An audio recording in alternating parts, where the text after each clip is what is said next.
Okay, so we're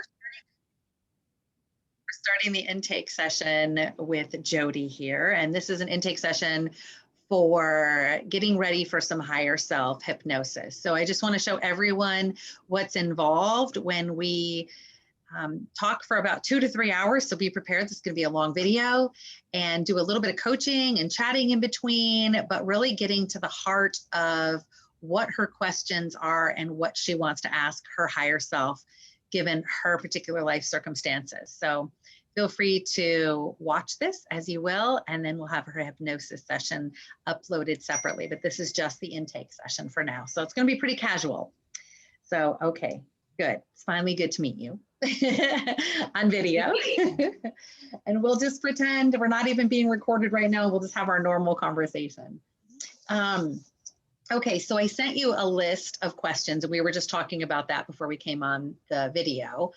And it's a list of questions that are just kind of standard questions that a lot of people have asked over the years of things that are really important to them. So when we're in our session, we're going to look at, it's usually a couple of other lives, past lives, could be future lives. I don't have many people going to quote unquote future lives, but a lot of people look at other lives. Some of them are on planet and some of them are off planet. And so don't be surprised if I'm going to take you on a little journey in, meditative type hypnosis journey.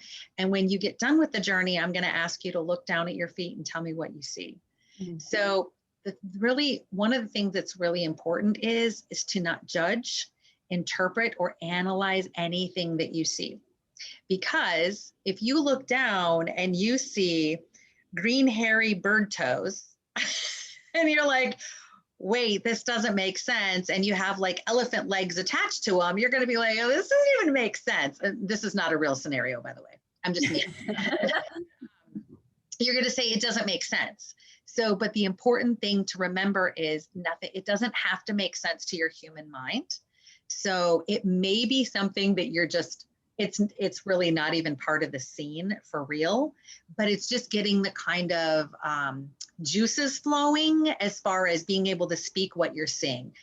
And it may turn out that you are a human and that you look very human, and we have no idea what it was that you first saw when you started talking to me, but don't judge it, analyze, interpret it, or shove it away as irrelevant, because what you can do is you can turn off that valve of openness. Right. Being able to tell me what you're seeing, because you're going to be seeing, when you're under hypnosis, you're going to be seeing all kinds of pictures in your mind, but of course I can't see those. And so I need you to describe for me what you're seeing. And so I don't want you to turn that valve off, because then you're going to start doubting everything that you're seeing. Right. And then you're going to be like, oh, well, I'm not seeing anything. Right. Nothing's coming to me. Right. So just go with whatever. And even if it doesn't make sense.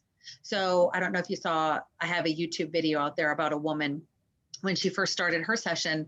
She was like, well, this doesn't make sense. I mean, I look like a cat. That can't be right. And I'm like, no, just go with it. It turns out she was from the cat race, and she literally was a cat person, a cat ET. So that's what I'm saying. Don't judge or analyze anything. And I might as well start with this, since I kind of started with this. It's normally later in my conversation, but you're going to be one of 3 types of people when you're under hypnosis. The first type of person who goes under hypnosis gets basically knocked out. They get completely, they don't remember a thing. So for example, I had a woman who came out of hypnosis and she said, I thought you were going to ask me questions. And I said, I did. I just asked you over 2 hours worth of questions. And she goes, yes. I only heard 2 questions. I was like, yes. Okay, you were totally out. That's about a third of the people. The second group of people, they come out of hypnosis and they're like, yeah, I kind of remember that, because we'll do a recap at the end. They're like, yeah, I kind of remember that, but not totally. And oh yeah, I kind of remember that. So it's like a dream. If somebody that reminds you of a dream you had, you kind of remember. The third type of people, and here's where the coaching comes in. This is important. If you fall in the third group, your conscious mind wants to be there the entire time that we do the session. Mm-hmm. And so this is specifically for if you fall in this type. And I won't know until you come out which type you are. Mm-hmm. Sometimes I can tell when you're under, sometimes I can't mm-hmm. until you're out and you tell me, oh my gosh, it was so annoying. I had to constantly struggle with my conscious mind, or I don't remember a thing. So if you're the third group, that means that your conscious mind wants to be there the entire time, being the nosy self that it is. And Dolores Cannon calls the conscious mind Mr. Stupid Head, because this brain, monkey brain of ours, wants to interpret, judge, and analyze everything that comes into our brain and put it in a little box to make it fit nicely with all of our current belief systems, right? And how we think the world functions and the way it should work. That's why you couldn't possibly look like a cat, because that doesn't even make sense, right? So that's what her conscious mind was trying to tell her. It didn't make sense. And so our goal is to take the conscious mind and get in such a meditative / hypnotic relaxed state that the conscious mind just kind of gets lulled away. And if it chooses not to, and it stays alert and awake and is there, then your job is to just think of your higher self that you're going to be talking to as being like just right above your head. So it's going to be just right here. And you want to imagine like a tube of light just coming straight down from your higher self, which is you, your higher consciousness, going straight down in and coming out your mouth. So we're going to have all the images that you see up here change into words without going through the cogs of our brain, where they can be judged and analyzed, and just coming straight out your mouth. So if you're that kind, you just need to make sure that your answers come really quickly and you don't sit here and analyze or think about anything. So you're just going to be quick. And then at the same time, you're going to be talking to your conscious mind, who's going to be talking to you in the background going, you know, you're just making all this up, don't you? Yeah, you kind of sort of knew that answer already. Hello. Just saying all kinds of chatter in the background. And so your job is going to also be doing is talking to your conscious mind and saying, whoa, wait a minute, you're welcome to be here. Because you want to be in the center of everything, obviously, but I need you to just be quiet while I'm doing this session, because I'm really connecting with that other level of consciousness for me. So picture it like a little compartment in your brain where your higher consciousness is, and it's always talking to you, whether you feel like you hear it or not, right? And you're just unlocking that little compartment and letting it free flow out your mouth.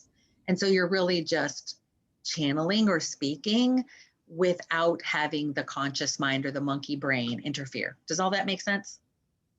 Yes. Okay. And I just remembered one question that I would like to ask. I forgot. Yes. I would love to ask my future self, Ooh. What is it that I need to, what advice or information can my future self give me for where I'm at right now to get to where my future self is? I love that. Yeah, that's what I want to know. I want to, the past, okay, past is over and I want to heal whatever is past there. But my future self, like if I could talk to the girl that I was at 23, I would sit her down and be like, oh, sweetheart. Right. Right. You're not going to like it, but let me just tell you what's going to happen. And then here's what you need to do. Like if I could have my future self say, sweetie, I know you're here. This is brutal, but let me tell you what's coming. And I promise you, if you just do this step, you're going to get there no matter what. I'm here to tell you what you can look forward to. Like that would, I've never had a big sister. I've been a big sister. So there's something about knowing what my future self might be able to tell me that is me. I love that question. I'm going to add it to my list. Okay. Of regular questions that people can ask. So I have, and I already said this to you, but I'll just say for anyone watching, I have another computer screen right in front of me, and that's where I'm going to be typing all the notes from your intake session and the questions. So when I look this way, it's because I'm looking at my other screen. So I'm going to add that to the list. And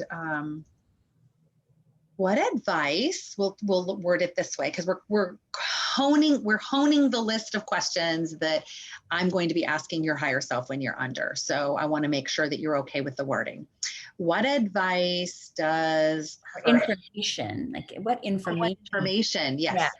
Yeah. What information do I need to know from you to move forward from this place that I'm at right now to get to where you are, future self? And am I on track? Am I on track? That's another good question, future self. Am I on track, or have I really veered off track? And what can you tell me about the experience that I'm having right now with this illness that I need to know, that you now have answers for, as to why I had to go through this or experience this? Yeah. Why my soul chose to experience this. Right. What can you talk to me about future self? Yeah, I love that. Me too. And our higher self is basically our future self, right, that we're speaking to. So how the higher self was described to me by a couple of people, and so I just kind of mushed them together, the definition. When I said, what is a higher self? And the answer I got, I loved. I actually made a TikTok video about this. It's all of the lives that we've ever lived and all of the lives that we ever will live, so past and future. And from this spark of our soul, our soul sparks out and has many little fragments of it living different lives. But this fragment, this spark that's Jody right now, all of the past lives that you've lived, all the future lives, so to speak. And I thought I muted my phone. I'm so sorry. And it's all of the lessons and the wisdom that has been garnered from the past and the future and kind of lumped into one, and it's our higher self. And that's why we can get such incredible wisdom and insight from listening to our higher self and connecting with our higher self, right? Because it's already been there, done that, right? It's like my 14-year-old daughter thinking she's sneaking around doing this or that. And I just look at her and go, honey, I've already been there and done that. I wrote a book on it. So you're not putting anything, right? So, so when you talk to your future self, it's kind of sort of like your higher self, but let's word it this way because I love it. Is that your phone or my phone? Or Sorry, that was my phone. I just turned mine off. Okay. Texting. Someone had texted me. So I'm going to start a section down here in my notes that is called intake notes. So that I have, in case you ever wanted to come back and do any sort of future session or anything like that. I do so many sessions that people's lives some kind of times get mixed up in my mind, and I don't want to remember it all. Right? So I want to make sure that I remember it all. So I'm going to be taking pretty thorough notes here. Okay, so why don't we start out, and we'll get back to your questions, and maybe while you're telling me about your life, I'll say, oh, so would you like to ask this or this about your life? Or maybe it'll spark a question in you going, that'd be a good thing to ask. I never thought of my best friend Kathy from high school anymore. I'd like to know XYZ. Okay, so do I need to write these down, or you got it? I got it. You're the best. I have my computer screen open here, so I'm going to be taking all these. I am. I'm like, I'm so excited. Okay, so start telling me just kind of all about your life and the major players in your life. So if your life is a stage, who are the main players on your stage, and what were the main events that happened in your life, not the mundane normal? If a relationship with mom was great and wonderful and you just really don't have any questions about mom, you totally know that it was meant to be all about, just a loving relationship or whatever, then we can gloss over it. We'll just mention mom, give her honorable mention, and we'll move on. But if it's a relationship with some complexity to it, then we'll go with it. Okay. Yeah. Start at the beginning. Yeah. All right. So at the beginning, I was born on March 7th, 1965. So I'm a Pisces. Okay. I was born in Santa Rosa, California. I was a honeymoon baby. I was conceived on my parents' honeymoon. My parents got married at the age of 21 and 27. They were very young. My father was a musician. My mother is an actress. Okay, hold on, a little bit too fast. Father is a musician. Mother is an actress? Oh, nice. Okay. Yeah. And I'm the firstborn, obviously. My parents were very young. They were working. They were traveling. My father had to go away when I was first born. I think it was for 9 months to be on the road with the band. And then my mother was also pregnant. So my mother got pregnant with my sister a year, a week, and a day after I was born. So we're called Irish twins, I guess that they call that, even though we're not Irish. And so my sister and I were born back to back. And so my parents just had my sister and I. In the beginning, there was trouble in their marriage. And by the time I was 3, we had moved from San Francisco because my dad's band broke up and my mother had gotten a movie. So we were moving from San Francisco to Los Angeles so that my mother could continue her career. And my father left the band and started working in a camera shop.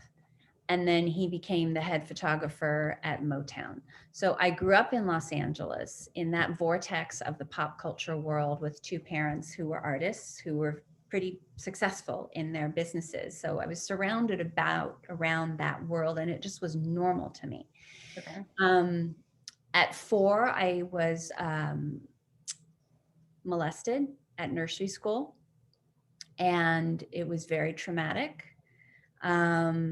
And I had blocked it out until I was 27. So that happened at 4. And then at 9, there was another molestation incident at a pool, at a public pool. And I didn't tell my parents. And then at 12, again, another, a worker that was at the house when I was 12 that we had moved into, he forced himself to kiss me or to kiss him. And so that was another assault. And I did tell my parents from what I remember, and yet they did not call the authorities. So we just sort of brushed everything under the rug. There's a history of alcoholism on my mother's side. And so it was a lot of like not really dealing with the ugly, sort of just pushing things under the rug and getting on with just, my parents really wanted to be successful and to make sure that my sister and I had a good life because they came from broken homes. So the key players growing up were mom, dad, my sister, and me. And we were all very close together. Too close. Like there were boundaries didn't really, it was a little bit messy. But we loved each other very much. My mother was incredibly strict and at times scary. She could be really strict and could be really angry. So I was afraid of my parents and getting punished because they were very strict. So it was very much like, old school. I didn't really have a voice to say, I really wasn't allowed to get angry. It was like, this is mom. This is like the lay of the land. You just got to follow in suit. Growing up, I became really obsessed with horses. And that was like where I put all my energy into, is to riding. I had difficulty in school. My sister was academically a genius and I was slow. What I now realize is I had undiagnosed dyslexia. For when I get stressed, I flip my words if I get stressed. So anytime I'd have to take a test, I would invert letters, numbers. And so it would always take me longer. And was never diagnosed with this. I just sort of had to struggle through and be up really late doing homework. So let's pause there. Because we're kind of glossing over some really sure. So we want to just kind of break it down just a little bit. So I want to go back. I was looking for a good stopping point, so I apologize. You said at 4 years old, you were molested at nursery school. So tell me, and you said you didn't realize it until you were 27. Tell me, what did you realize when you were 27 and how did that affect you? Yeah. Okay. So by the time I was 17, so everything my parents created a miraculous life. We had a private school, we had horses and horse shows and lots of really great things to keep me distracted. And the family, my parents had been separated at a point, but then it sort of got kind of calm for about 10 years and everything was good. And I was 17 and I had my first boyfriend and my parents their marriage started to crumble. So that started to crumble. Then I started to become obsessed with being thin. I was already thin, but so an eating disorder started for me right at the time that I became sexually active. So right around that time, eating disorder, parents divorce, horse had to be put down, dog had to be put down. Then the boyfriend broke up with me because he said he was attracted to my sister. And then my eating disorder really just took off. And that lasted for 5.5 years. And when I got into recovery, I was at a meeting and I started to listen to people. And one woman shared how she had been molested, and I broke out in a sweat. And I got really scared.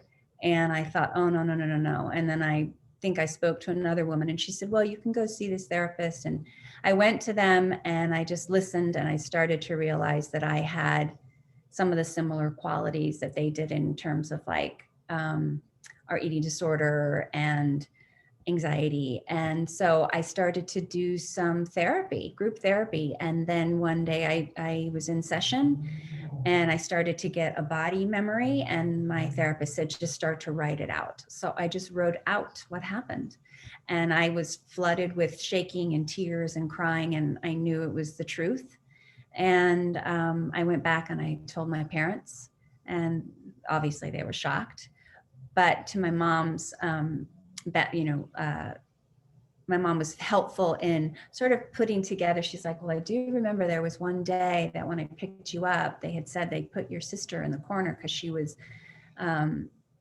sort of naughty or something, but you were really quiet. And so all the sort of memories, the clarity of it started to come back, the pieces. And that's how that memory came forward. So from that memory, I then started to have a flood of memories come up. And I brought in one of my father. We went and had a session together to sort of discuss just my experience of what had happened. And he and I had always been very close. And we talked about our family dynamic. And so that's where my journey and they've been really, my mother and my father have been very supportive in that. Like, I never had them say, no, that didn't happen. There was no denial. I think there was shock. And with my sister, she wasn't even in the country when this all happened. She had moved to Europe. But she's aware of it as well. So it's mostly been like me really just taking this information. And then I spent like 20 years, EMDR therapy, group therapy, 12-step programs to help me to recover from that. And do you feel like you've recovered from all of it? Or I think when we were talking on the phone, you mentioned you thought you did, but you maybe aren't so sure about that now. Well, I thought, and I will say that like it was 20 years of just dealing with 2 bouts of depression, clinical depression, like 10 years of love addiction, being in love with somebody who was never going to love me back, and the way, like that I needed. And I look back at those now and realize those are really just ways for me to avoid intimacy. And so I kept working. And then when I kept working on myself and working on healing this. And then in 2010, I moved to New York, and it was as if all of that hard work had paid off and my life exploded and I became like the dream job. Everything fell into place that I had, Right. I was sort of like, let's pause on New York though, because I know we talked on that because we had a consultation call and you told me a little bit about New York. I want to go pre. I remember, so I remember feeling, did I think that I had healed it all? Yes. So no, pre-New York, no. Pre-New York, I was like, oh my gosh, I guess, and I actually said this, I'll never forget this moment. I just thought, well, I guess if this is it, this is it. I'm 40. I live in a tiny studio apartment. I'm unemployed. I guess this is as good as it gets after 20 years of work. And I was sort of resigned to that. And then the next thought was, I kind of prayed about it. And the next thought was, well, what do you love? And I thought, well, I really love New York. That was fun because I had visited. And so all I heard was, go back. Your higher self was talking to you. Yes, I love it. I love it. My higher self. So go back. What do you have to lose? And I was like, actually, you're right. I have $300. I can just go. And so I just went, and I remember standing out there with my suitcase, and I was like, what do you have me here? What am I supposed to do? And this is what I heard my higher self say. Yeah. Oh, that's awesome. So, okay. So just to go back. My higher self said, I just want to tell you what my higher self said. My higher self said, shine your light and I'll take care of the rest. Mm-hmm. I love that. Yeah. Yeah. The thing is, people don't, here's a little bunny intro, I'm sorry, but people don't realize that the thing that we're here to do is to remember our divinity. The fact that we are pure love and light inside, that we're a spark of the creator, that light lives in us, that we are light. And so we come through this veil of forgetfulness and we forget it. And this whole journey and all this outside drama and trauma and all this other stuff is meant to get our focus, which is always glaring at everything outside of us, but to get it back inside and go, wait a minute, I think there's a light in here. I think is that me? And to remember that part and just uncover it and peel off all these layers of trauma, whatever happened, and to really see that light and to get in touch with it and to fall in love with it, the love that we are, to fall in love with the love that we are, I guess would be the way to say it. Yeah. So I love it that you said that your higher self told you, just shine your light and I'll take care of the rest. That's so awesome. And I did that. It just would show up everywhere. And I was like, hi. And people just flocked to me and everything happened. But the one thing that didn't happen was the one thing that I've always wanted since I was 17, which is to meet a man and be with that person in a marriage or a life partnership. Marriage, yeah, I'd love to be married. That's never happened. And so I knew before COVID, and before I got sick with COVID, I knew like, something's not right here. So I knew I had an inkling that I hadn't fully healed from the trauma, or else then I'd be able to create a loving relationship.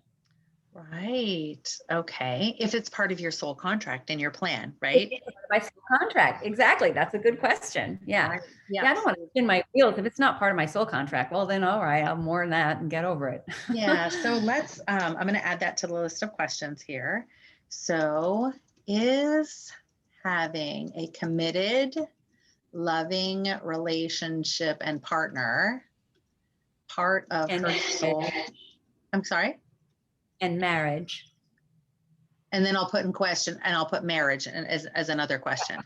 I want to kind of break the two out and see if, well, marriage is not, but a partnership is, or you know what I mean? I don't want to lump it all together. Yeah, very good. Okay, so I got that one down. Okay, so you remembered what happened to you at 4 years old when you were molested in nursery school. Did your sister witness anything? Do you know, or you don't know? No. From what I remember, they came in during nap time to get me to bring me into this other room where that happened. So I don't know. She might have not, I think my mom said that she was saying she didn't want to take a nap. So my sister's like, I don't want to go to sleep. So they put her in like the corner or whatever, very archaic. It was back in the 60s. So she may have just been, that's the other thing I've learned is that predators choose children who will not speak up. They go for the quiet ones. And I was, the more sort of docile. My sister was more bossy or more loud. You know what I mean? She was just not as vulnerable as I was. She was a little tougher. Okay. And then at 12, a worker was at the house. Oh, I'm sorry. I skipped the age 9. At 9, you were molested at a public pool. Yeah, it was at a didn't tell your parents. What happened? There was a guy there and he was like at the shallow end of the pool and he was, like throwing the kids in the air into the water. And he would be like, 1, 2, 3, throw you off. And so everybody was like, yeah, that looks like fun. But what we didn't realize is what was going on down below. And a warning, I don't want to, but he was, he was getting aroused by this and we could feel it. And I remember that and thinking, ew, creepy, gross and disgusting. And I was ashamed. I felt shame right there. No one told me, but I felt shame. and as if I was dirty, as if I were wrong, as if I caused it. And so I didn't tell my parents. Okay, I want to explore that question of your higher self. So, how about this? Tell me if you want me to reword it. This is because this is your session. So it's just coming, I'm just typing it as I think of it. Is she still carrying any shame that started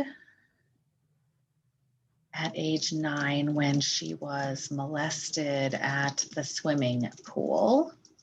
And if yes, can you heal that for her now? And I always say, and tell me what you're doing as you do it. I want the higher self to describe for me what it's doing to heal it. And it's awesome. Like it's always totally different what you're doing as you're doing it. Okay, does that sound good? Sounds great.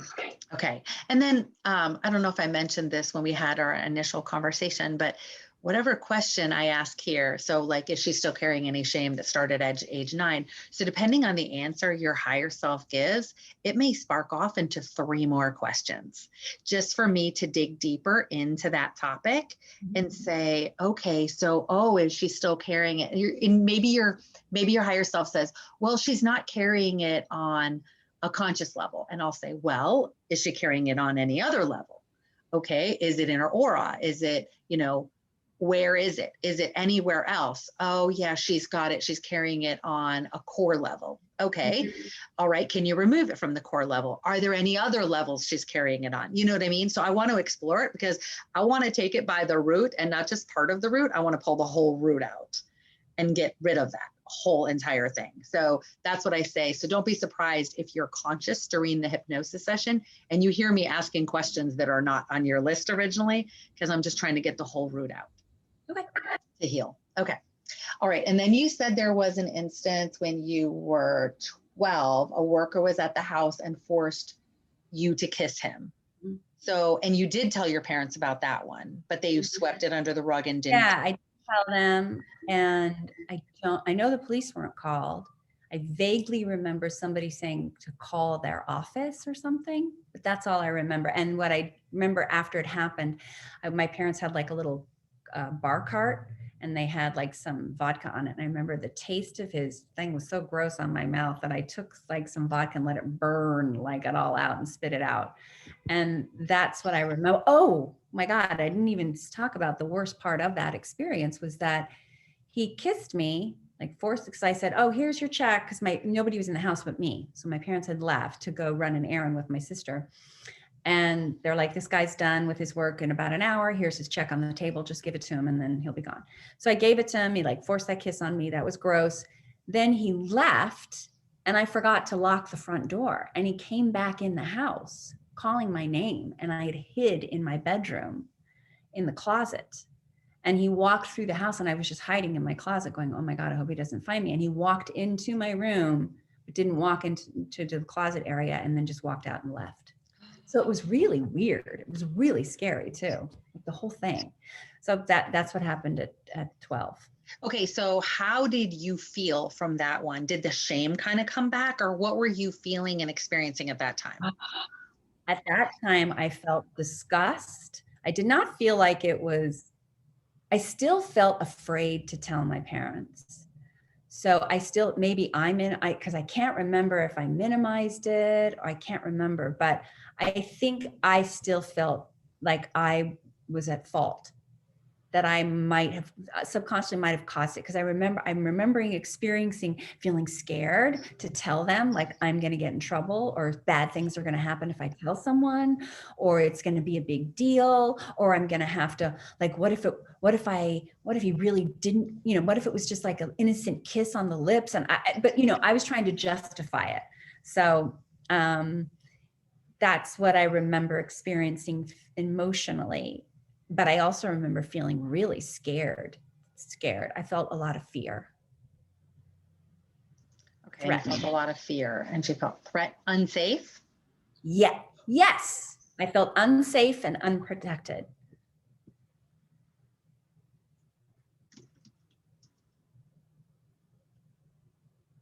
Maybe like the world wasn't safe. I mean, at 12 years old, it's pretty easy to feel that way.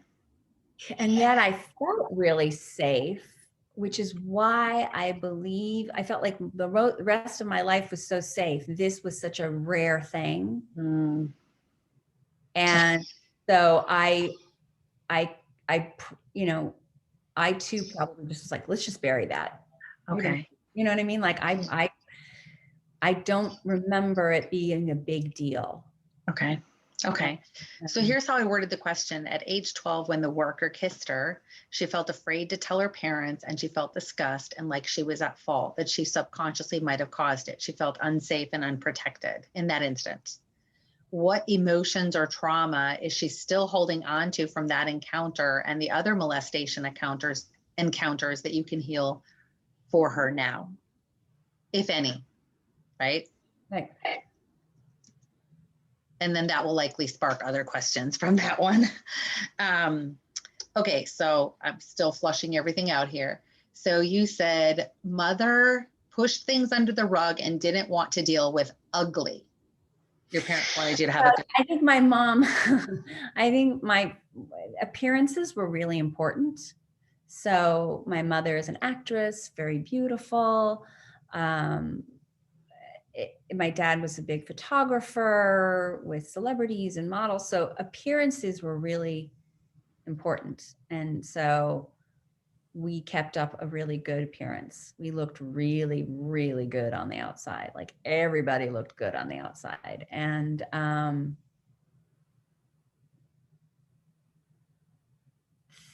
yeah, things look good on the outside. If there was something, it's funny because I can't even imagine. I mean, there were other things that happened that were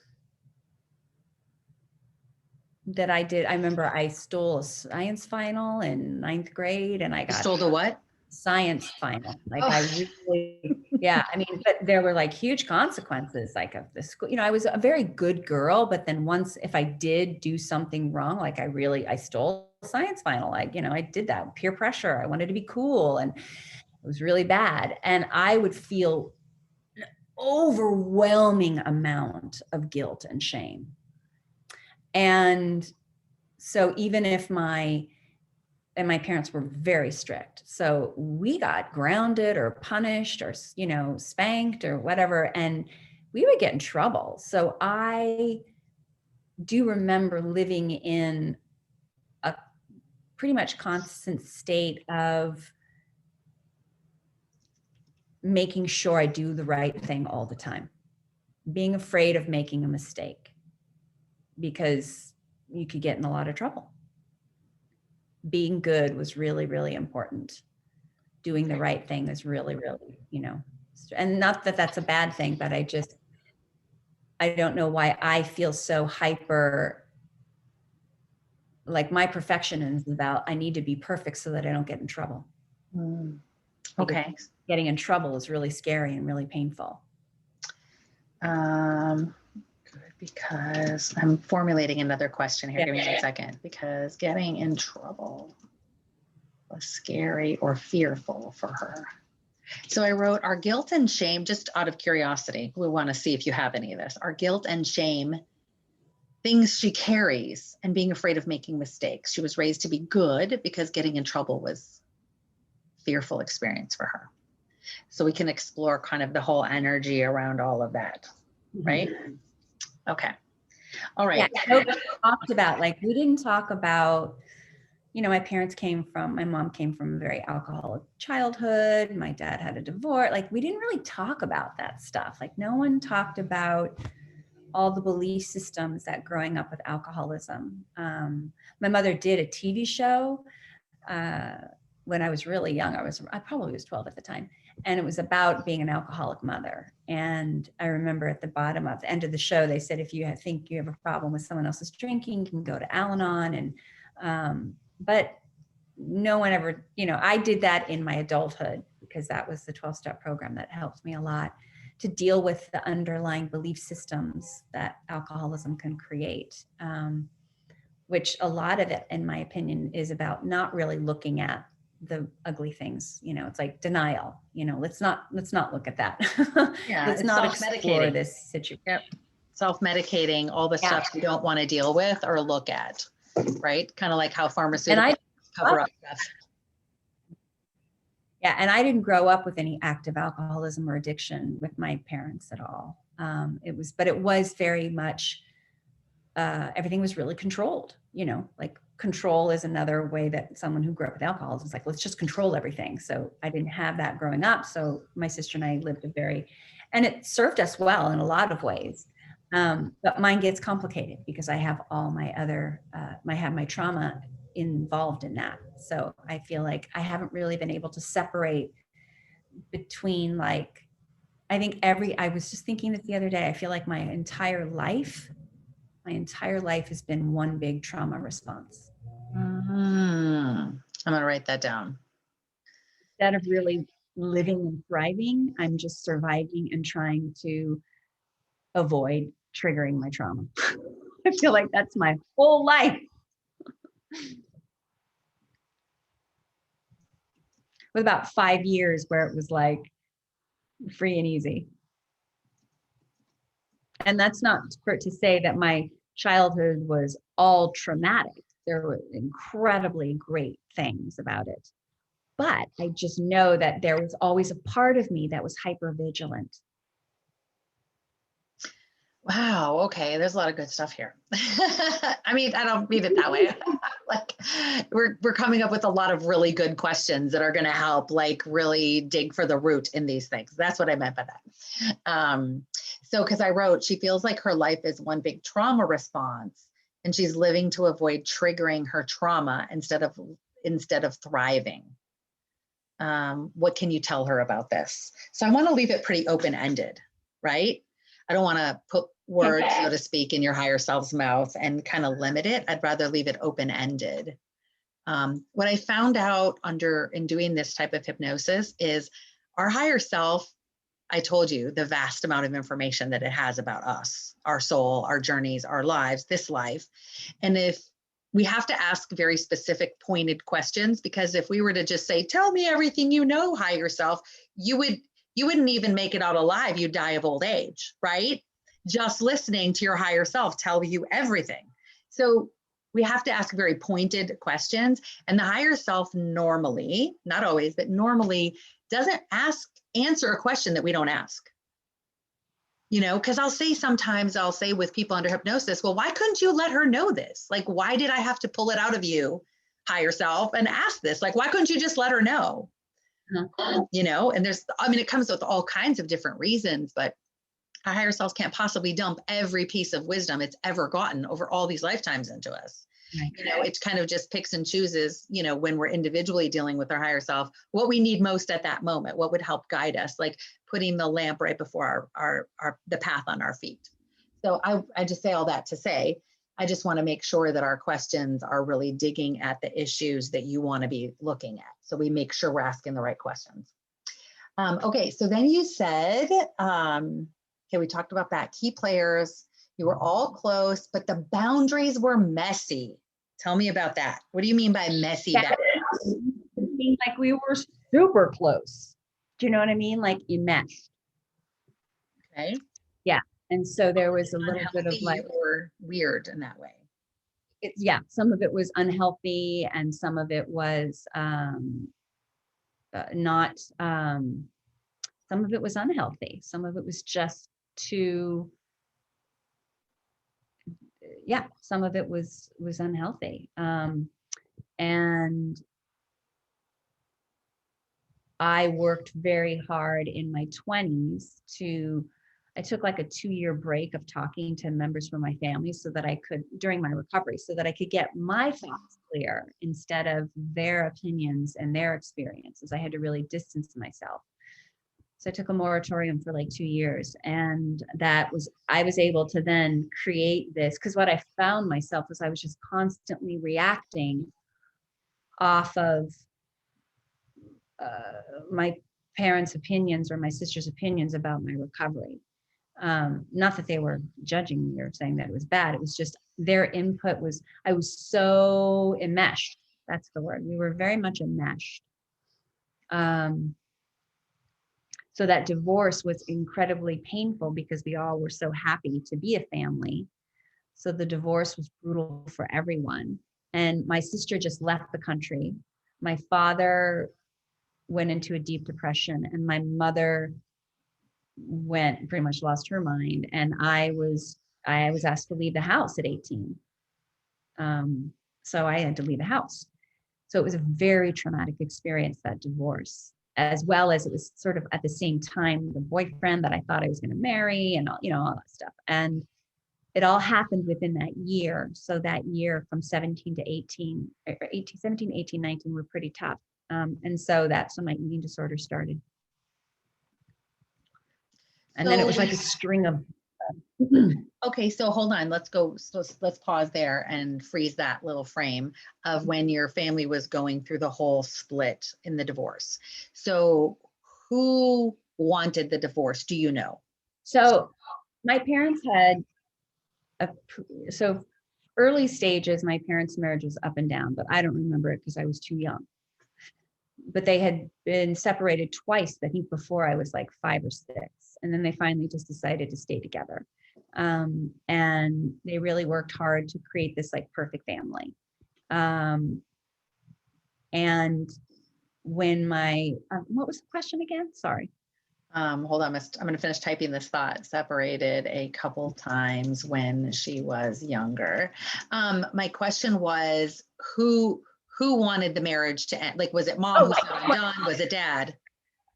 So I remember they started counseling, and I had said to my mom, I don't think you should go to therapy. And I used to have moments where I would have prophetic or sort of like, I don't know if you call it psychic, but I would get like premonitions. And I said, don't go to that therapist. You'll get divorced if you do.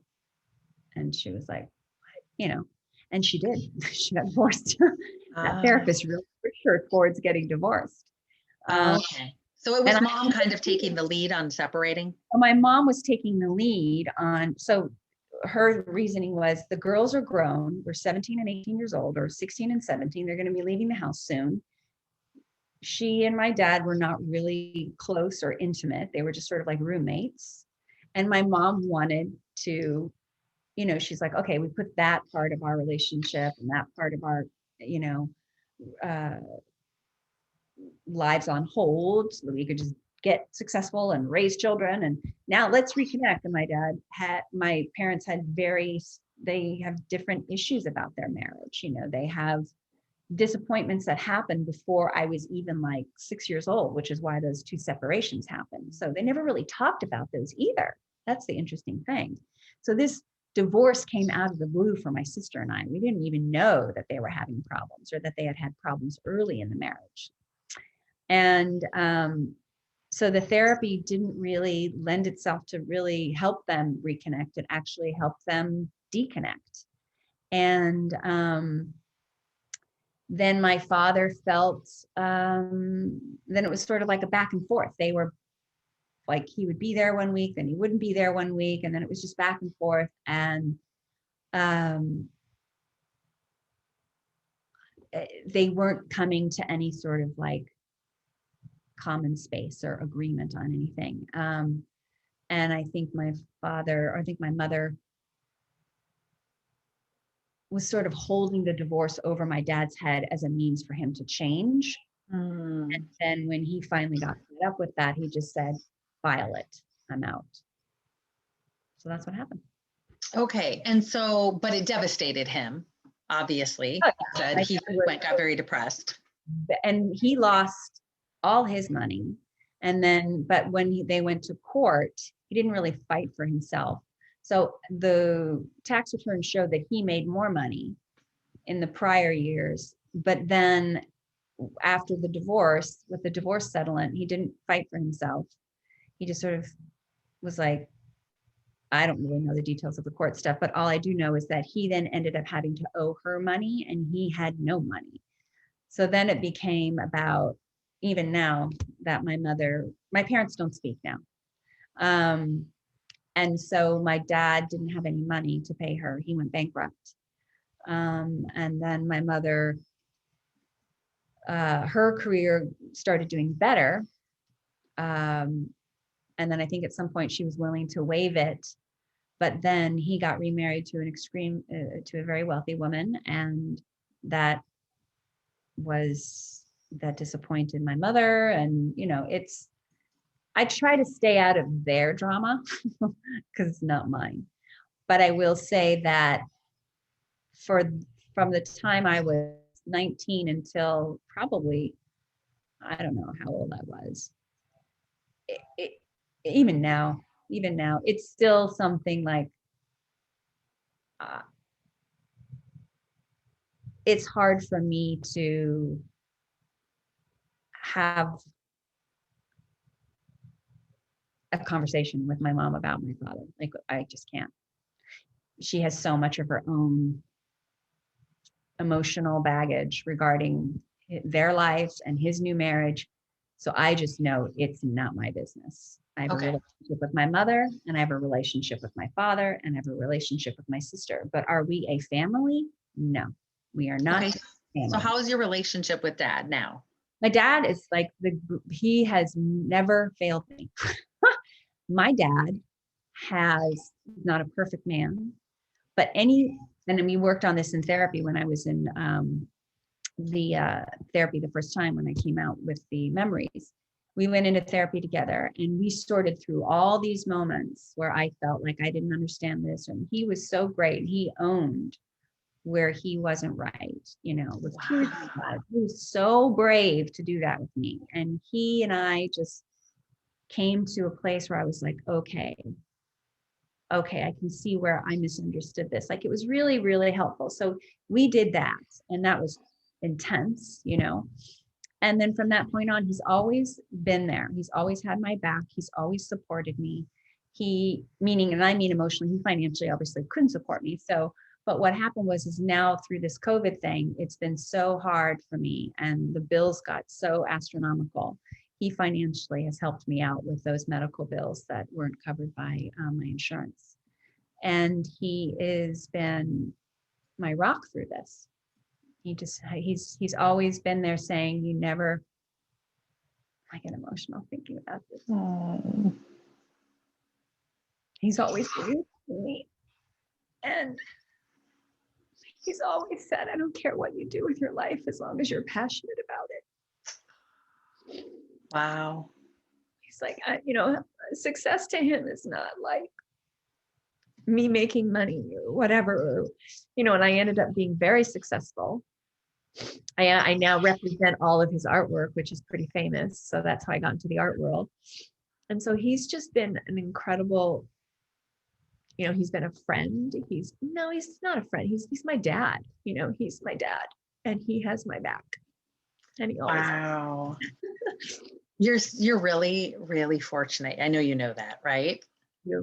Like, because so many people would kill to have a dad like that, right? Who has someone, using your words, he has your back, and who tells you, I don't care what you do with your life as long as you're passionate about it. I mean, and then just being there for you. Like, that's amazing. So what an amazing person you chose before you came here to pick for a dad.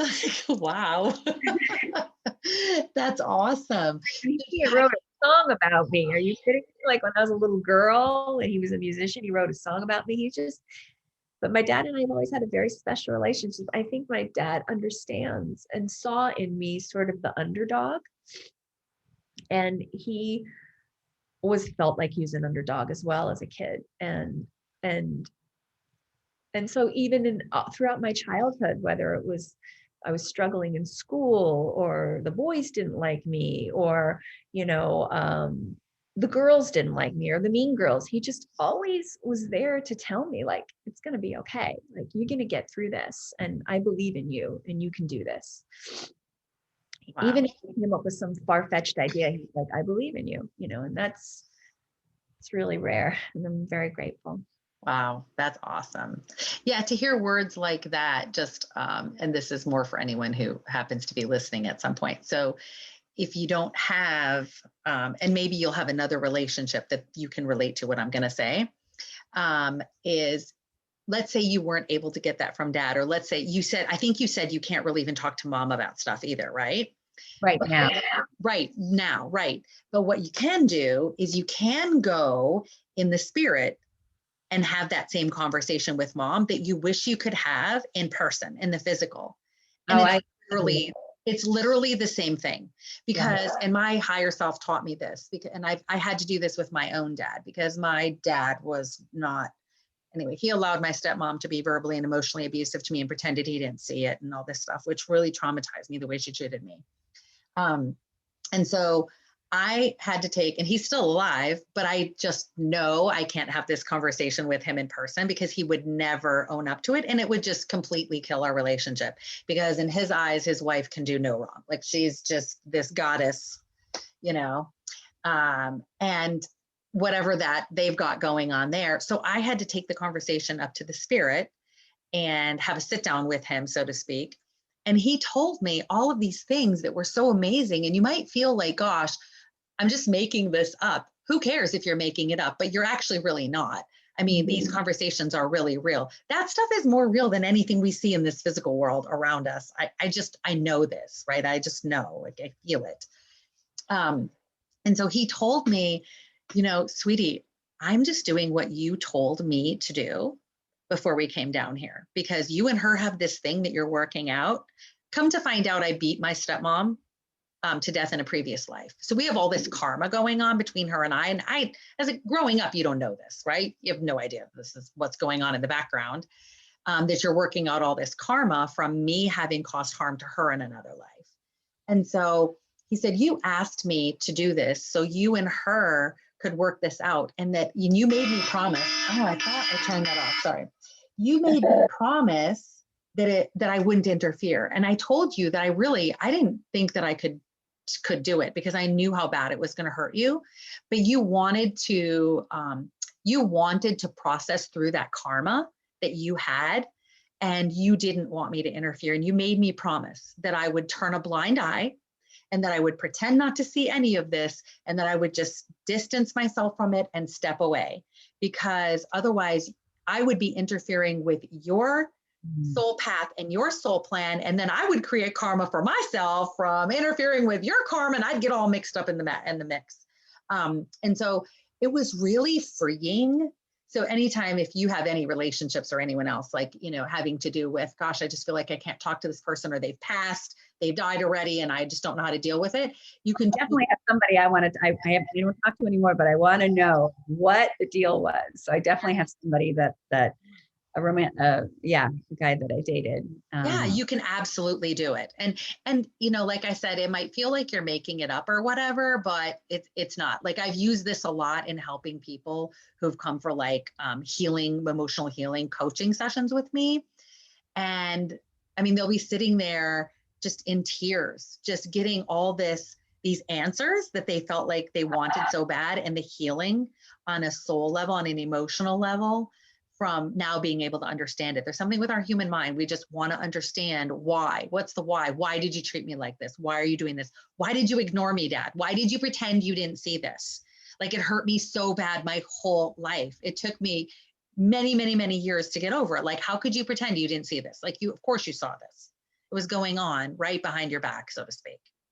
But anyway, so you didn't have to deal with that, because you had this amazing dad who went to therapy with you. Like, that is so awesome, and owned up to this stuff. Like, that's just like so many people's dream, but we can literally do that, like I said, in the spirit, and get that same resolution. So that's what's really cool. So do we have any questions about Dad, or are we good because the relationship's amazing and we'll save our questions for other things that we really want to do? Save it for any other times, but I probably, since I'm not speaking to my mom and my sister now, I want to do a little sit down with both of them in the spirit. That would be great. And then one other, this love relationship that I had prior to coming to New York, where I was just, so in love with this person, but he was never gonna reciprocate.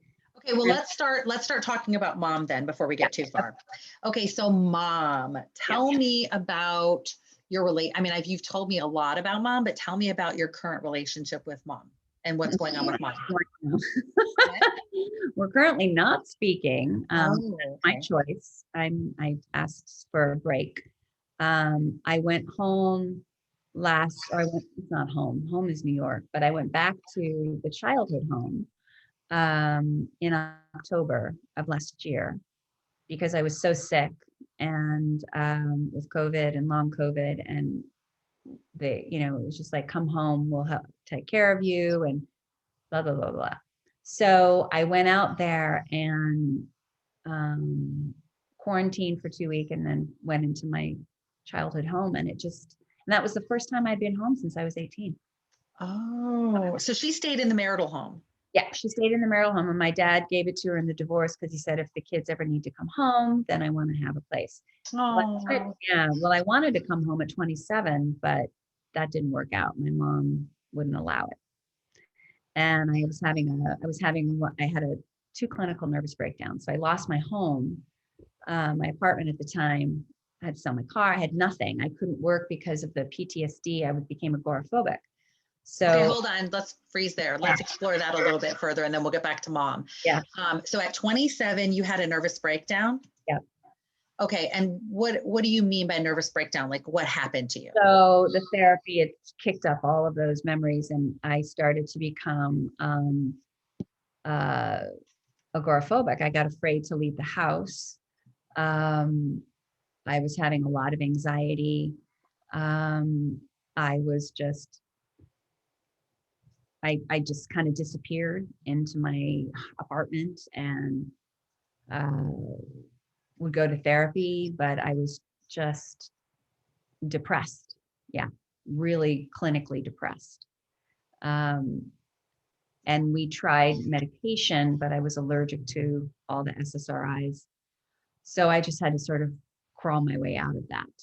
But I lost my apartment because I was an actor at the time. I actually had just come off of a soap opera. So I was an actor as well, model and an actor. And I had just finished a soap opera and I was 27 and I was really excited and thought everything was going to be great. And then the therapy started and then I just started to crumble and lost the apartment. And, but I couldn't, it wasn't okay for me to go back to my mom's. So that became like a really, so I ended up like sleeping on people's couches for like a year. Why did mom say it wasn't okay to come back home? That's the question I really wanted to get to. My mother was having a relationship with a younger man. And so that was a conflict of interest. She was afraid you'd steal him or something? Or like, what was her thinking? He actually said, there was an interesting thing. He actually said that he felt some shame that he's like, I should be dating your daughter, like, and not the mother. So there was her own dynamic going on there. And, and so it wasn't okay for me to go there. So mom just flat out told you no. Yeah. Okay. So how did that make you feel? Devastated. Okay. Abandoned.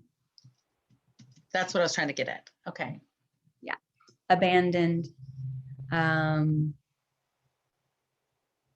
Unloved. I felt disowned. I felt obviously unsupported. I think that was the point when I decided to stop talking to them. I think that was the point. That was the moment. Yeah, it was. Because then for like 2 years, I just was like a gypsy. So then basically you couch surfed. Yeah. Okay. And then I became like, actually that lasted for like 3 years because I would like couch surf and then I just started picking up house sitting jobs. Oh, okay. So what was my thought? I didn't ask for any money from my mother. My mother wanted me to pay if I stayed there. I didn't have any money, it was not good. It was not a good call on her part. Okay. And call on her part, to be honest. So hold on. You said she made you feel devastated, abandoned, unloved, disowned, and supported. Yeah. So I'm going to take that and copy that and put it up here into my questions to see if you still carry any of that. Does she still carry any of these feelings on any level of her being? How about that? All of that got picked up when I got when I finally, like, here I am, like, oh, I almost died from COVID. And now I finally go home. And within a couple of weeks, that dynamic started right in. It's like my mother hasn't had anyone in her life. She never remarried. She's an actress. And so there's narcissism. It's just about her world. And so there I am coming in, and it was like, and I was incredibly ill while I was there, like incredibly ill, wanting to die, praying to die because the pain was so bad. And there was no treatment. Like the doctors had nothing. But then she asked me to get vaccinated.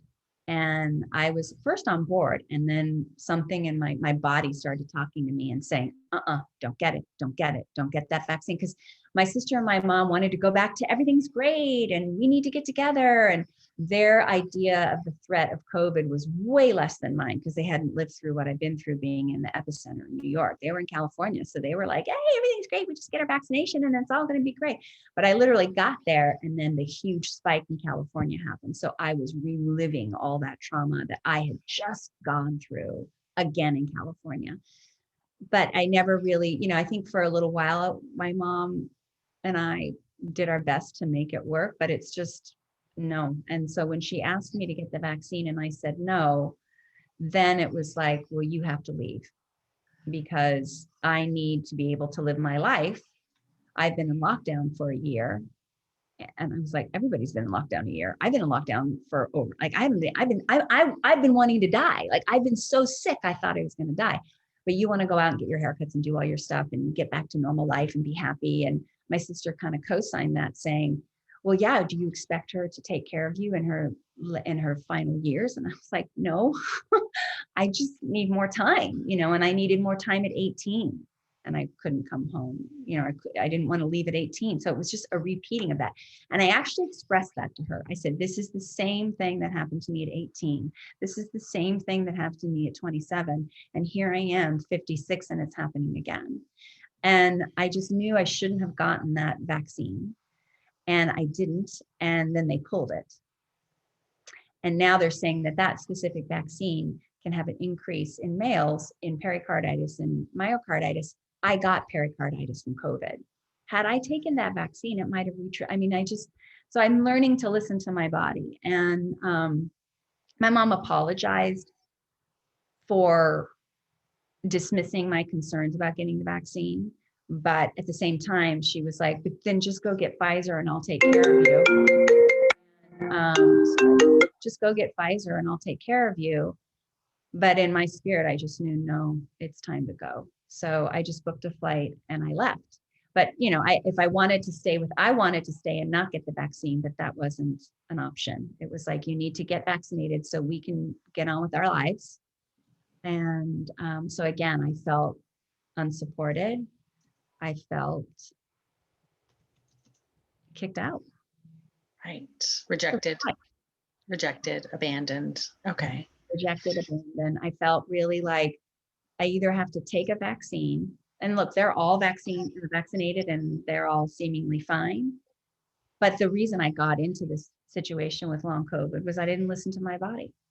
I got COVID because I went to a dinner that I didn't really want to go to, but I was tired and I was overriding for years in New York. You're tired, push through it. You're tired, push through it. So I just pushed through it and went to dinner. I didn't really want to go. And the woman that I had dinner with had these symptoms, but she didn't know it was COVID. She thought it was just a cold. And that's where you caught it. And you didn't even want to be there in the first place. I didn't even want to go. I mean, I love her. She's adorable. She's adorable, but it's not her fault. But what I'm saying is, like, my part is I didn't listen to my body. And I also didn't listen to my body when the doctor said, take this steroid when I had pericarditis. And I took it and it set off and it ruined my parasympathetic nervous system. I had internal body tremors for 10 months, like being electrocuted from the inside out. You're just like. So hold on. So you did not want to take the medicine, but you did anyway because the doctor told you? So this is these are perfect examples of what I talk about all the time on my TikTok is, people are like, oh, I did this. And let's just use the vaccine as an example, just because it's a hot topic right now when this video is being made, is they're like, well, I did it because so-and-so told me to, or I feel the pressure from outside, or I want to protect other people, even though I feel like I shouldn't do it. And, oh, I got it, even though I knew I shouldn't, and now I regret it. It's like, these can be really tough lessons, right? On listening to that inner voice and learning how to hear your higher self. So like you not listening to your higher self and not going to dinner in the first place, right? Because there's another you that didn't go to dinner. Like in a parallel reality, there's another you that didn't go to dinner that's totally fine and never got COVID. Yeah, I'd like to right now. There is a way. I would like that, because I went to something yesterday or day before yesterday for a medical treatment. And here in New York, if you're fully vaccinated, you don't have to wear a mask inside. Now I mask up like I'm a spaceman. I wear 2 KN95s. I wear goggles that I got from a neurologist that wrap all the way around, and I wear a face shield. Mm-hmm. And I went to this place and nobody was wearing any masks. And I was like, what's going on here? And they're like, oh, we're all vaccinated. We're all vaccinated. And I was like, okay. But there's still a part of me that's like, maybe I should have just left,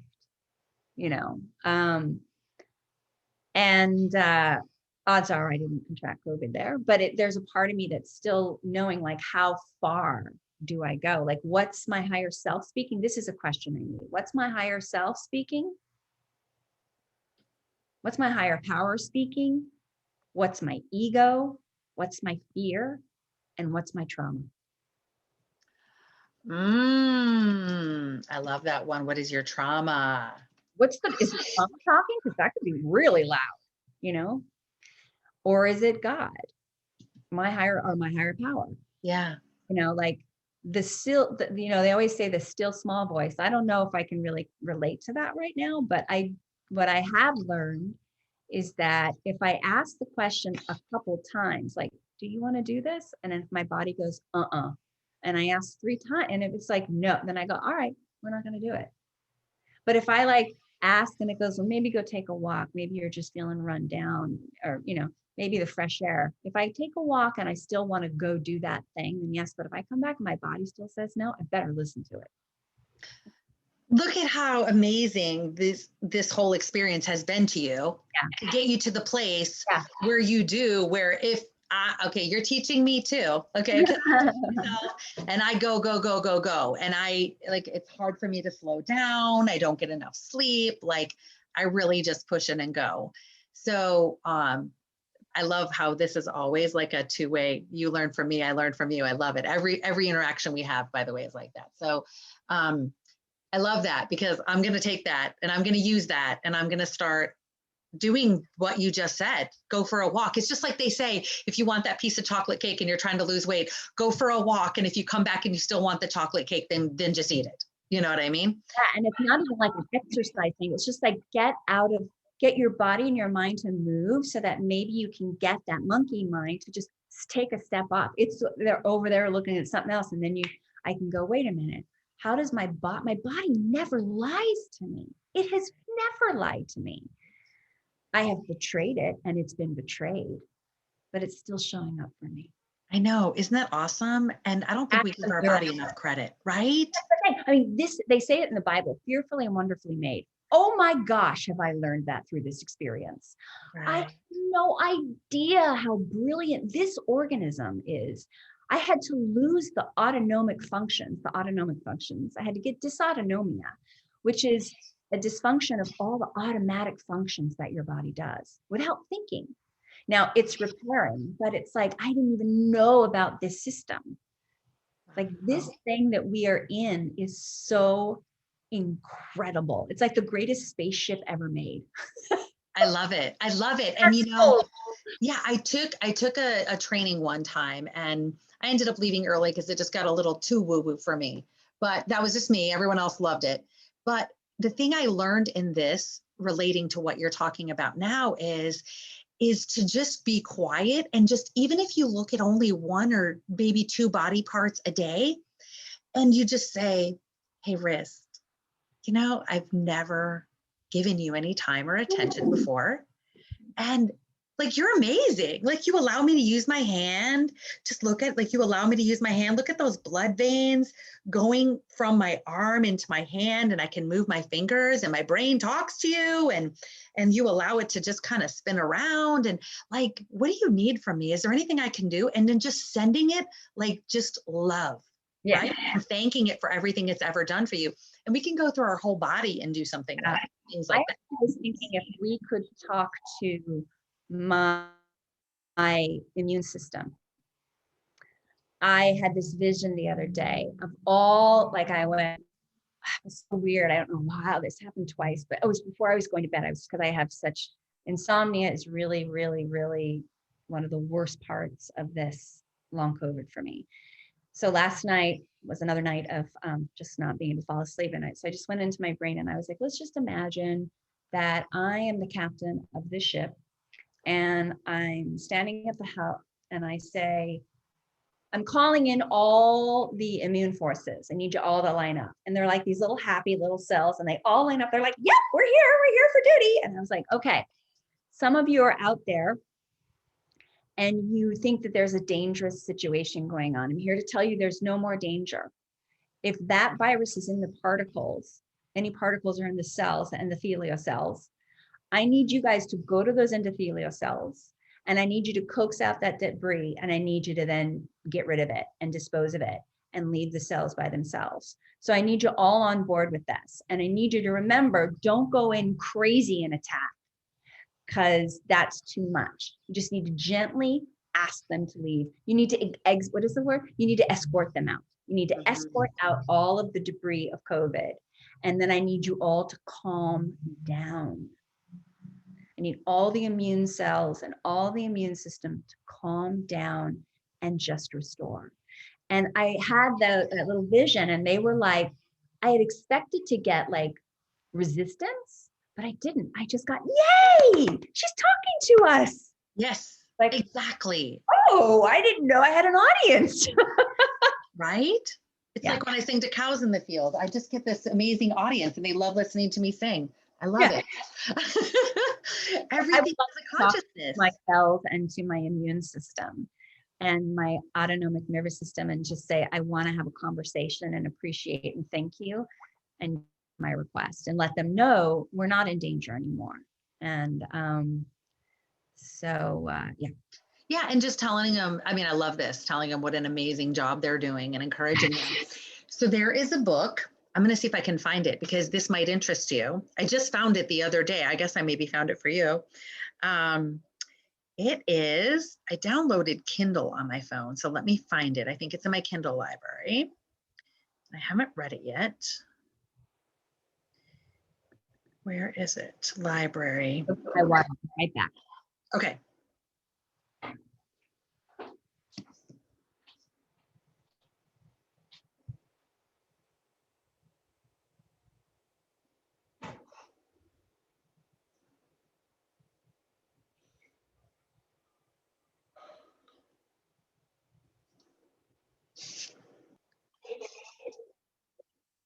Okay, we're back.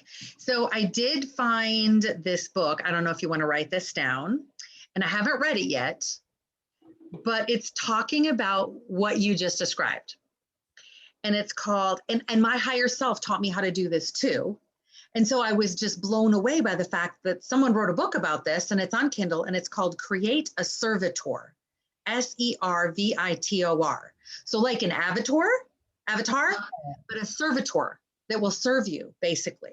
Harness the power of thought form. So it's creating, like I said, I haven't read it. I just read the intro and I loved the intro. I got like a sample download on Kindle.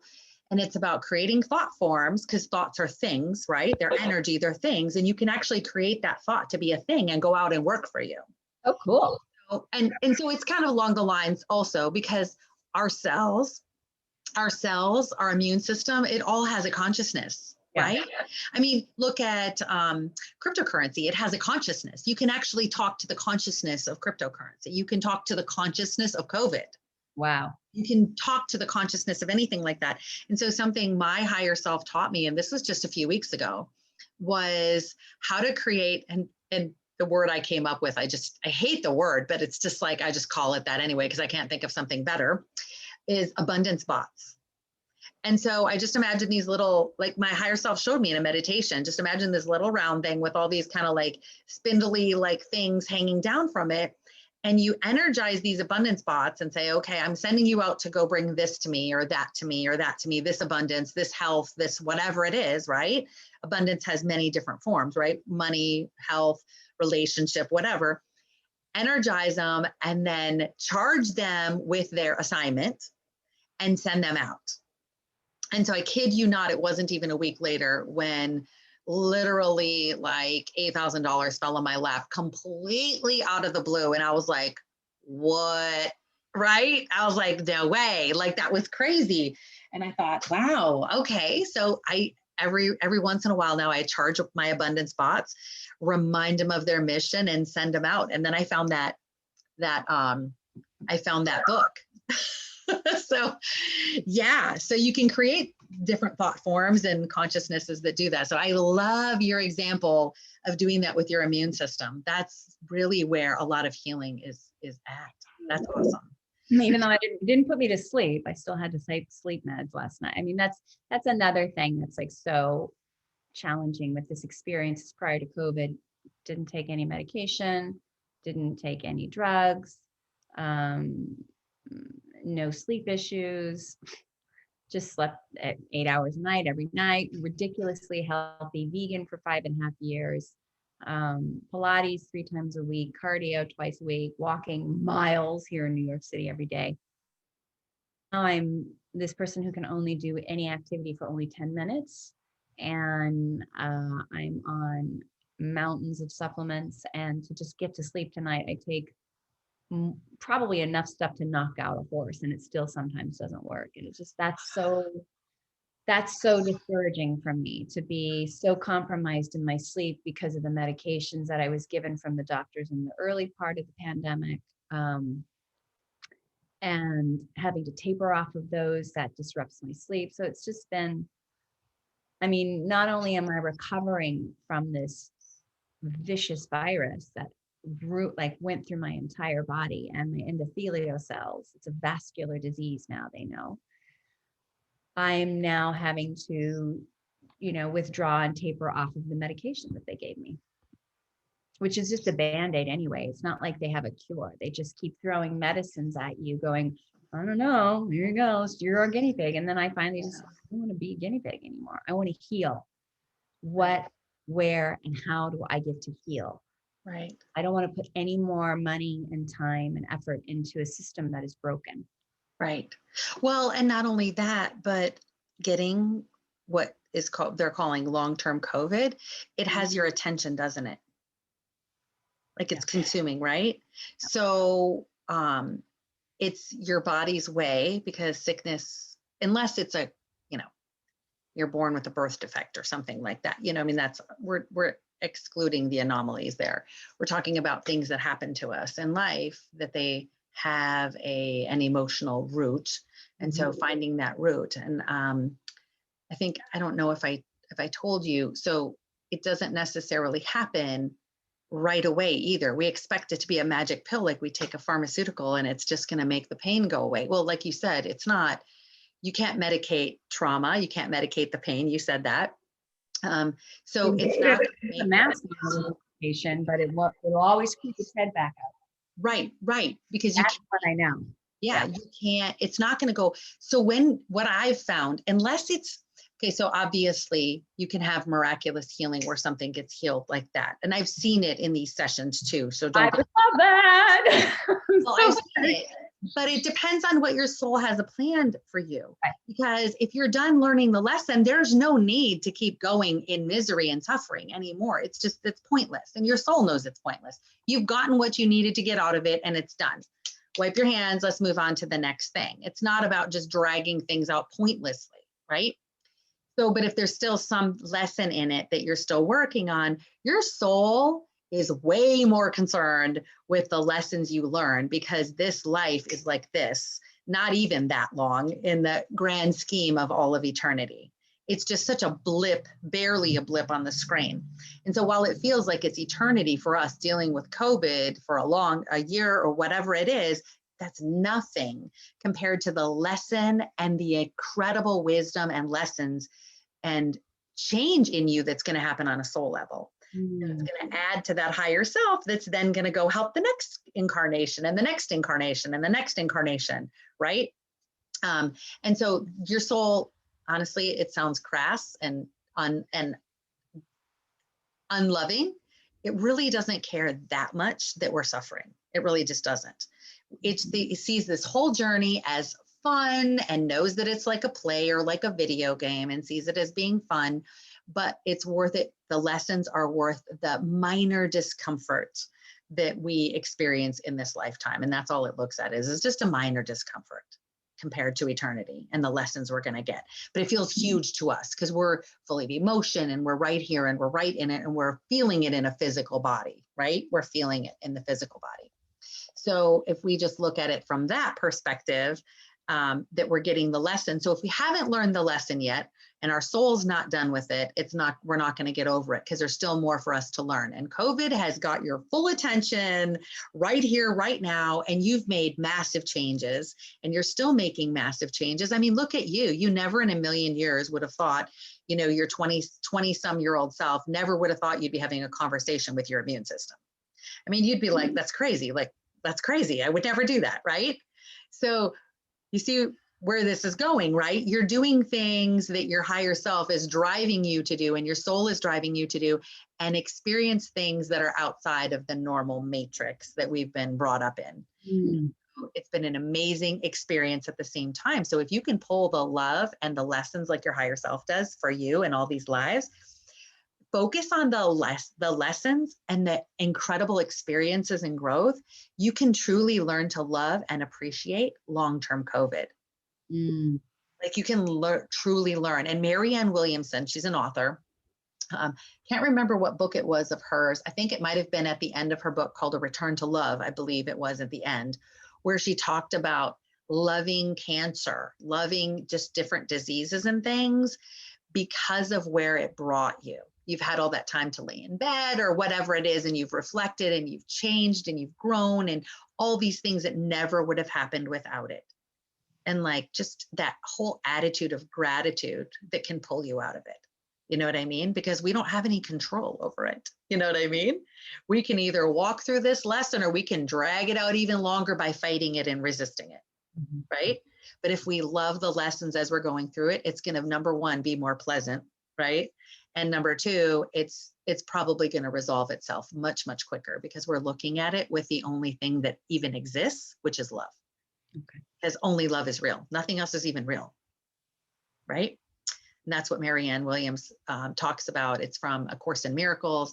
Only love is real. Nothing else is real. Yeah, my mom was doing A Course in Miracles right when my parents got divorced. She was doing a lot of that. I've been to Marianne Williamson talks back in the day. That's awesome. Yeah, because she's out where you lived. Yeah. So I would go see her quite a bit.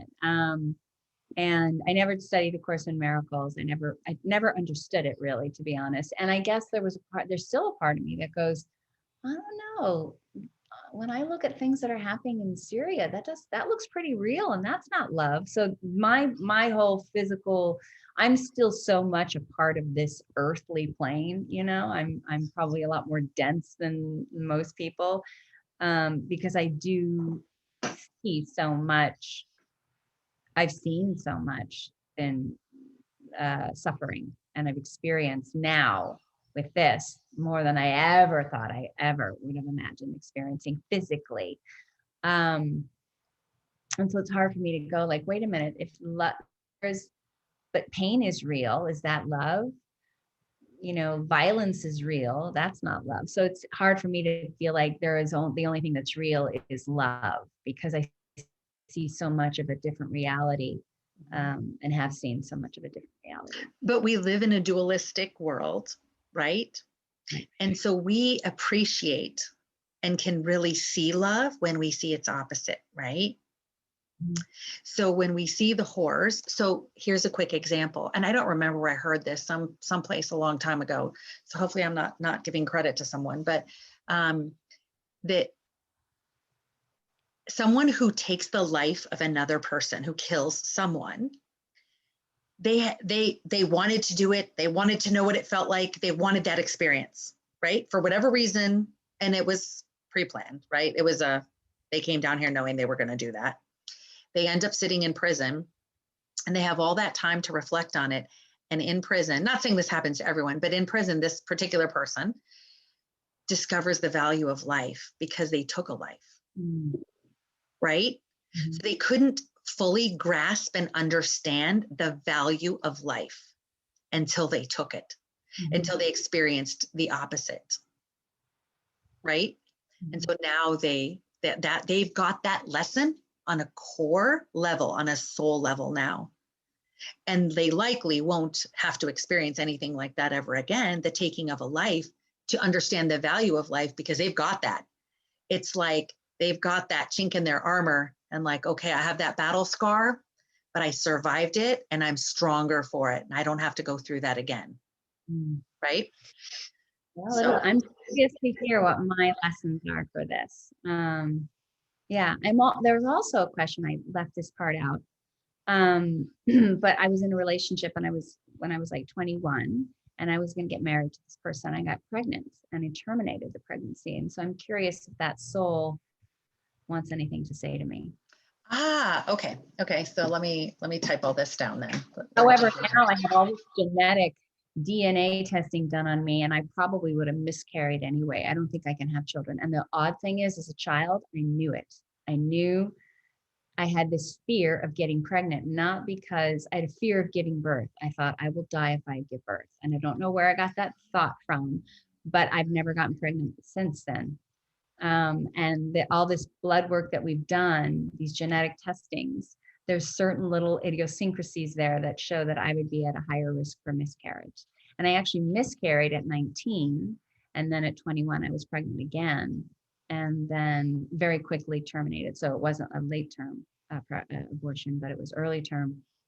And this is back in the 80s, 1988. So, but I was always curious because I really loved this man, and his mom and I are still really close. Wow. Yeah. Remarried on his second marriage, but I really I was his first true love, and he was my first real serious boyfriend, or second real serious boyfriend. No, actually, I was already on to like my third or fourth. But anyways, he was like the big love of that like young love time. And the only person I ever got pregnant with, so I'm curious as to that soul, if it has anything to say to me. Yeah, I'm gonna add that also. Because I very much hit my bottom. After that happened, that's when I got into recovery for the eating disorder, because I remember being so just disgusted with myself that I wasn't living a life. I terminated it because I didn't think I could carry, because I was still so bulimic and I was still in my eating disorder. And I just knew, like, I've got to get well before I take care of anybody else. So I terminated the pregnancy, and then immediately got myself into treatment. Oh, right after you did that, that's when you started the treatment. That was my bottom. I was like, this is an abomination. Like, that you love this person, you guys are gonna get married, you told the families, but then, the more you thought about it, you're not strong enough or well enough to be a mom. You got to get well first. So that was the choice that I made, and I don't regret it. Now I'm like, I might have miscarried anyway, but it was purposeful and happening for me to hit a bottom so that I could get well. Right. I have to remember that. That was a really painful time, but had I not hit that bottom, who knows if I would have taken the next step to get recovery. Right. It goes with that saying, everything happens for a reason, right? Right. And we are the only ones who judge things as good or bad, by the way, right? Creator only sees love. And the creator in us, the light in us, only sees the love anyway. And there's nothing good or bad. And we can say, oh, it's bad to get an abortion. It's bad to do this. It's bad to do that. It's bad to take someone's life. But creator honestly just sees everything as an experience. And it's just the same side of a coin. I don't have a coin, but it's the same side of the coin, right? I mean, a different side of the coin. It's still the same coin, right? There's nothing wrong with that coin. It's not a bad coin. It's got one side is heads and one side is tails. If we color one side black and the other side white, it's still the same coin. There's a darker side and there's a lighter side, but it doesn't mean the whole coin is bad. And if you flip that coin around and spin it around, you're not going to see the difference between dark and light. You're not going to see it. You're just going to see just something spinning around.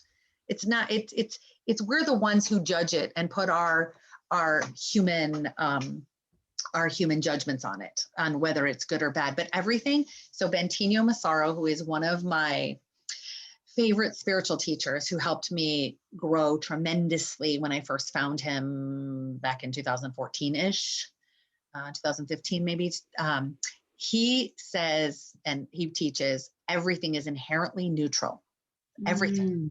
So you can look at everything as being inherently neutral, and that contradicts everything about the way we were taught and raised. So none of this conversation is for anyone who's still in the matrix, obviously, because they would just be. Like Buddhism. Buddhism is always the middle way or the neutral way. Buddhism really talks about neither the high nor the low, neither the bad nor the good. There's an old, I don't know if it's a Japanese or Chinese parable of like, the father has a son. The son is supposed to go off to war, so they're happy. But then he breaks his leg, which is sad. But then that stops him from having to go to battle where he might have died. Like, so you never really know, like, is it good or is it bad? Or maybe it's bad. And like that's this is how I need to start looking at life. Nothing is good or bad. It just is what it is at the moment. Right. It is what it is. And so the same thing with your long-term COVID, that's what I'm saying about, I mean, you've already connected with the consciousness of your immune system, connect with all of it, connect with the whole COVID, right?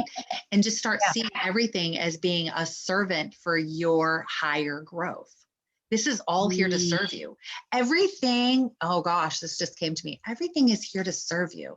You created this whole reality. Like you created me to put you in it. So I could be just a sounding board for you, right? Like you brought me into your life, right? Everyone else, you created them and put them in your video game. So you had this Pac-Man game and you decided, okay, I'm going to put in the little roadblocks and I'm going to put in when I get eaten, but then I get to come back alive. So those were just tough times, right? And you put in all these little things you get to gobble up to get extra points, and woohoo, that was awesome. And that was amazing. And it made you feel good. And then you keep going up all these different levels. And then you came down here and you forgot how you designed it all. And you're just like, oh shoot, now I got to go through this whole video game and go through all these levels, right? And so you created all of these things, including COVID. I mean, as crazy as that's going to sound to anyone else, you could have created cancer. You could have created lupus. You could have created anything. You just decided, I'm just telling you this. So you just decided that COVID, because that's the hot spot about the time, hot topic, so to speak, at the time when you wanted to have this breakthrough, because that's what's happening. You're having this spiritual breakthrough and growing tremendously in all of this. And so I look at it as like, you're also in a sense doing a service to humanity and to the higher collective consciousness by bringing awareness to this also and different things about it. But you could have chosen anything. You literally could have chosen any sickness, any disease, and it wouldn't be as hot of a topic because it's not the now thing that's constantly shoved in our face 24/7 called COVID, right? And so that's what your higher self created for you to have all these experiences. And so why did you create it? That's cool. Like you already know. I want to know why. I was like, what? You told me a bunch of reasons that you did, right? Yes, I hear what you're saying. Yes. I just had no idea it would be so excruciatingly painful. Like I'm in pain every day. I struggle every day and I don't want to anymore. That's what I'm feeling. I'm done. I want off this ride. That's what I felt the other night. I was like, hey, I want to get off this ride. I changed my mind and I need to get off. Like, can you stop the roller coaster? I need to get off. That's really how I feel. Like, I made a mistake. I don't want to be the champion for this one. Can I get my money back? Can I get off this ride? Like, that's literally what I was saying to myself the other night. I was like, okay, I may have bought this in, but I want to get off now. Right. No, and I totally get it. I'm going to give you, try to make it as quick as I can, example. So I was diagnosed a couple of years ago with diverticulitis. You may or may not know what that is. Okay.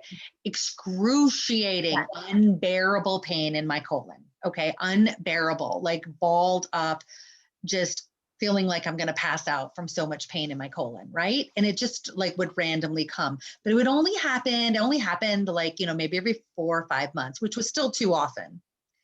Then all of a sudden, right before Christmas, 2020, I started getting attacks, diverticulitis attacks, and it lasted for about 4 months. I started getting attacks like every 4 days, and it would last for about 5 days.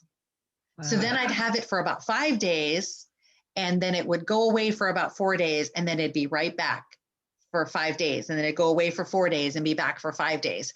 I mean, I went through 4 months of incredible pain, and I know how to heal myself, right? I know self-healing is the way to go, and it's the way that's the way for me. I'm allergic to every pharmaceutical. I can't take any pharmaceuticals. Like, they literally almost kill me.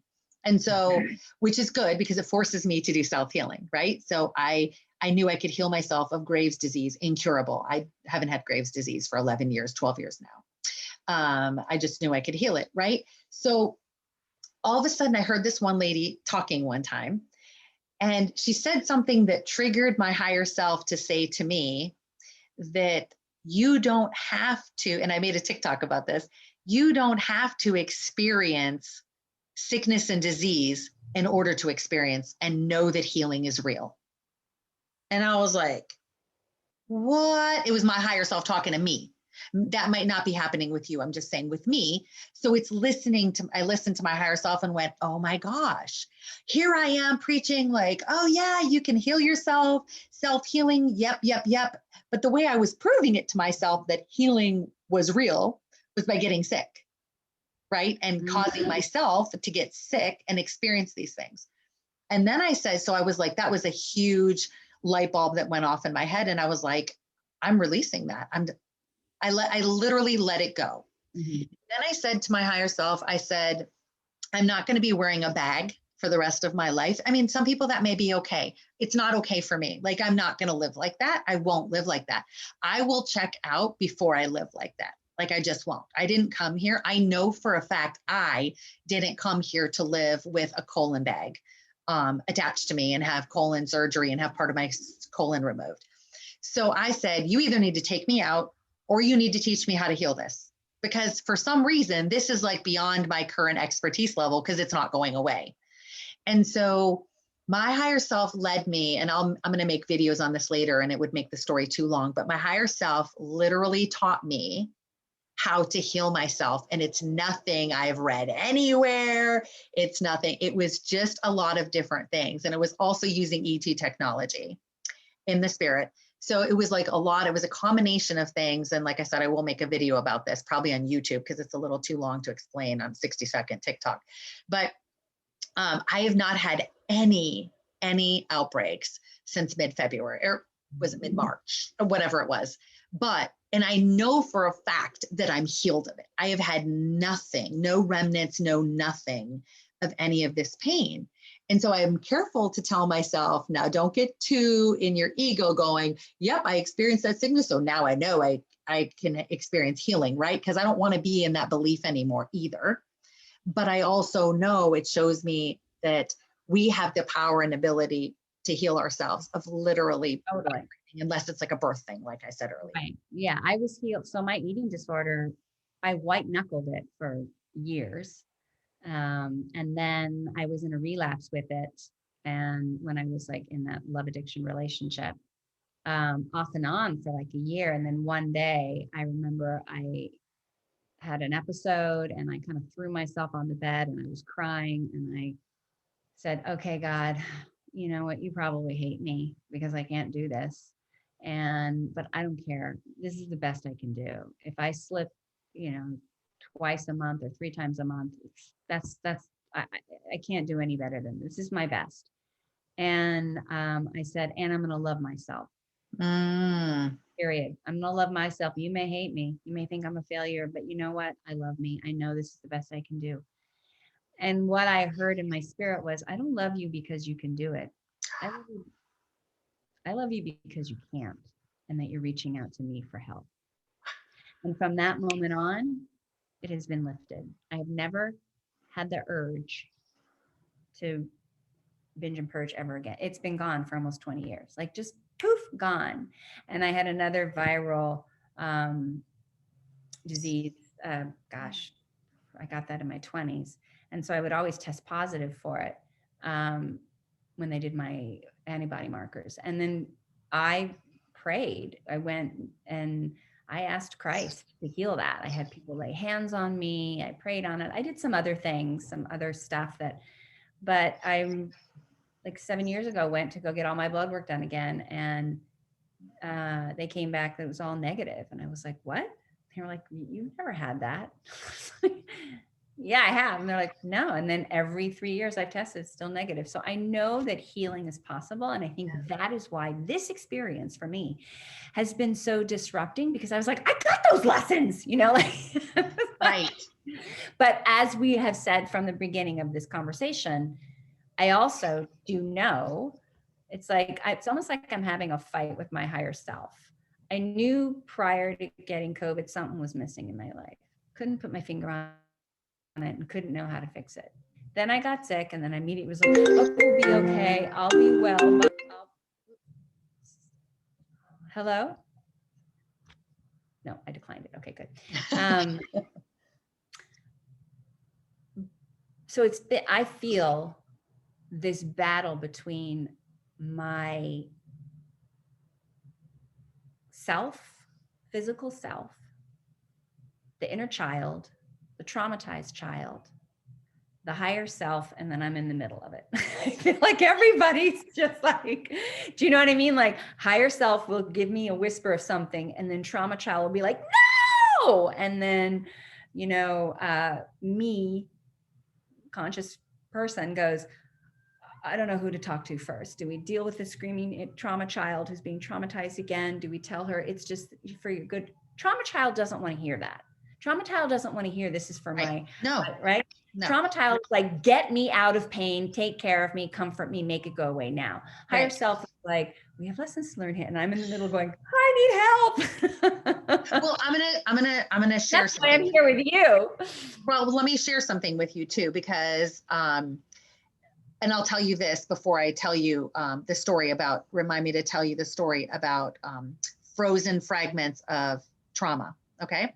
Because whatever you get out of the hypnosis session, you're getting just as much out of the intake as you're gonna get out of the hypnosis session. And just FYI, your higher self may or may not have brought you to me for a hypnosis session. It may have brought you to me for the intake.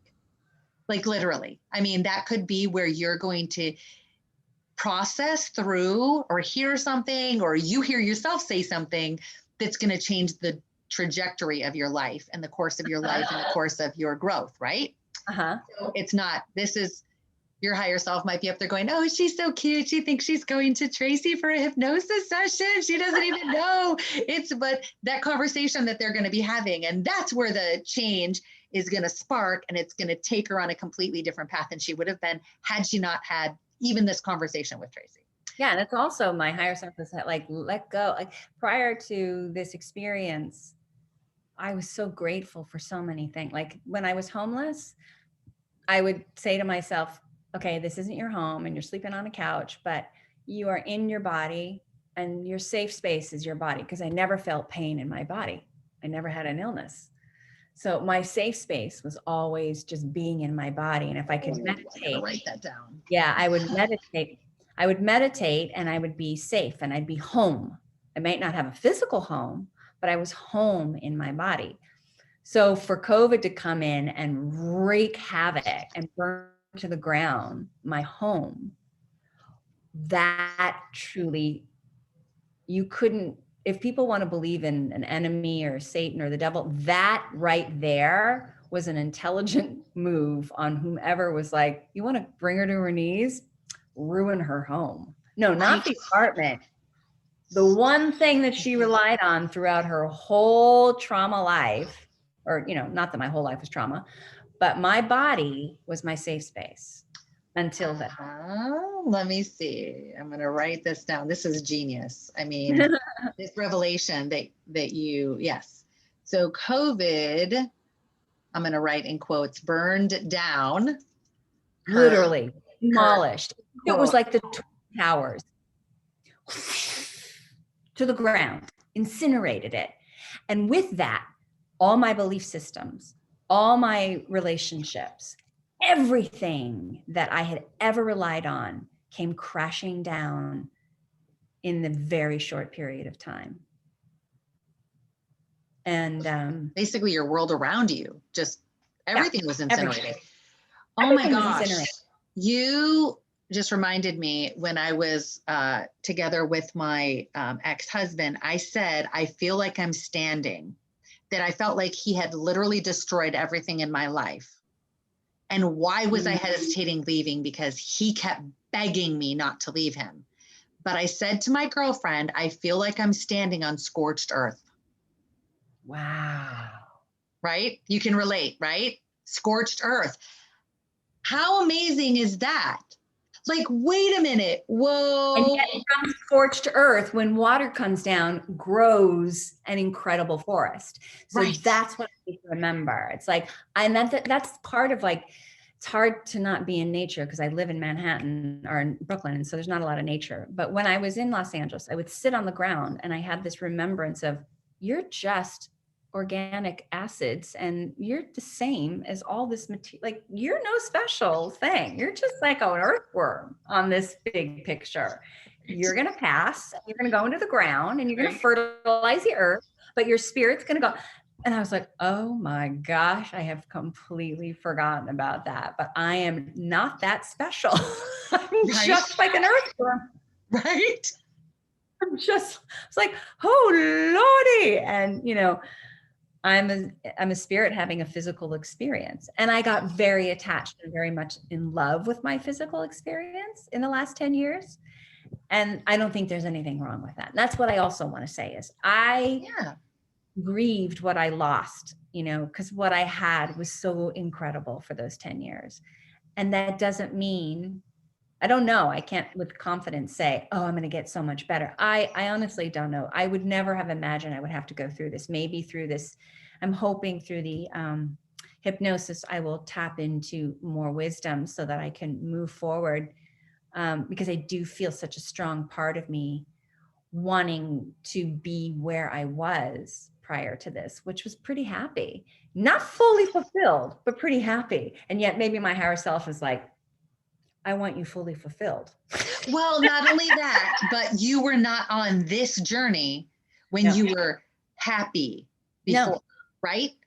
I was kind of existing. I was just kind of existing, but it was like, it was fun, but I was like, oh, I'd really like to have a boyfriend, but I felt pretty happy. I felt like I could handle it on my own and I could get this boyfriend and who this person is, you know, I was dating but they were all kind of toads but I was like hopeful. I just never saw that. I just never saw this coming, hon. I never saw this came out, knocked me out. And I was like, huh? Right. But if you look at it, okay, so number one, don't hang your hat, having expectations. Yeah. From a spiritual level, you're like, well, that's why I want the hypnosis. You're expecting things from hypnosis where you just need to be more in allowance, right? Because when you are expecting things, that's when your higher self is like, I need to teach you a lesson about that too. You know what I mean? And that's why I'm like, I don't know what the future holds for me. And so that's where I get depressed, and not depressed, it's where I feel scared and sad because this was so traumatizing. I feel so much PTSD from the experience of going through COVID and what I experienced was medical malpractice. What I experienced was falling through the medical cracks. What I experienced was horrible treatment by doctors. Like in of itself, COVID is horrible. Long COVID is horrible. But then to couple on top of that, the experience of the medical field and how it was just terrible, terrible. And so I have so little trust. Like, I don't know what to trust now, because if I can't have an expectation, like I did have an expectation when this first hit me, I was like, I'll just work through this and I'll be fine and everything will be fine and everything good. And I'm like 14 months out. And last night I was like, I literally thought of you and I said, let's heal this shit. I am done. I am done. This is 14 months of no, much like you saying, I'm not wearing a bag. I'm not doing this anymore. And I said, take me out. Or heal me. Or heal me. Right. That's what I said, take me out. I'm fully willing to go. Please just don't make it painful. Please just make it quick and easy. I'm not scared. Right. But I'm fine being with you, but I am not doing this any longer. Right. You're not going to do this the rest of your life. I'm not suffering anymore. I'm not suffering. Here's what I know I, in my heart, have always wanted, and I know I deserve. I deserve to live in vibrant health, prosperity. Have you written this down and you read it every day? No, I will though. You need to. I deserve to live in vibrant health. I deserve to be prosperous. That doesn't mean I need to be a millionaire. Right. That's what I'm saying. I deserve to be prosperous. Prosperity is, I have no debt today. Even through this whole experience, I maintain my solvency, that by the grace of God. So I deserve to be prosperous. I deserve to be joyful. I deserve to be loved and in partnership. And I deserve to live a life that is sustainable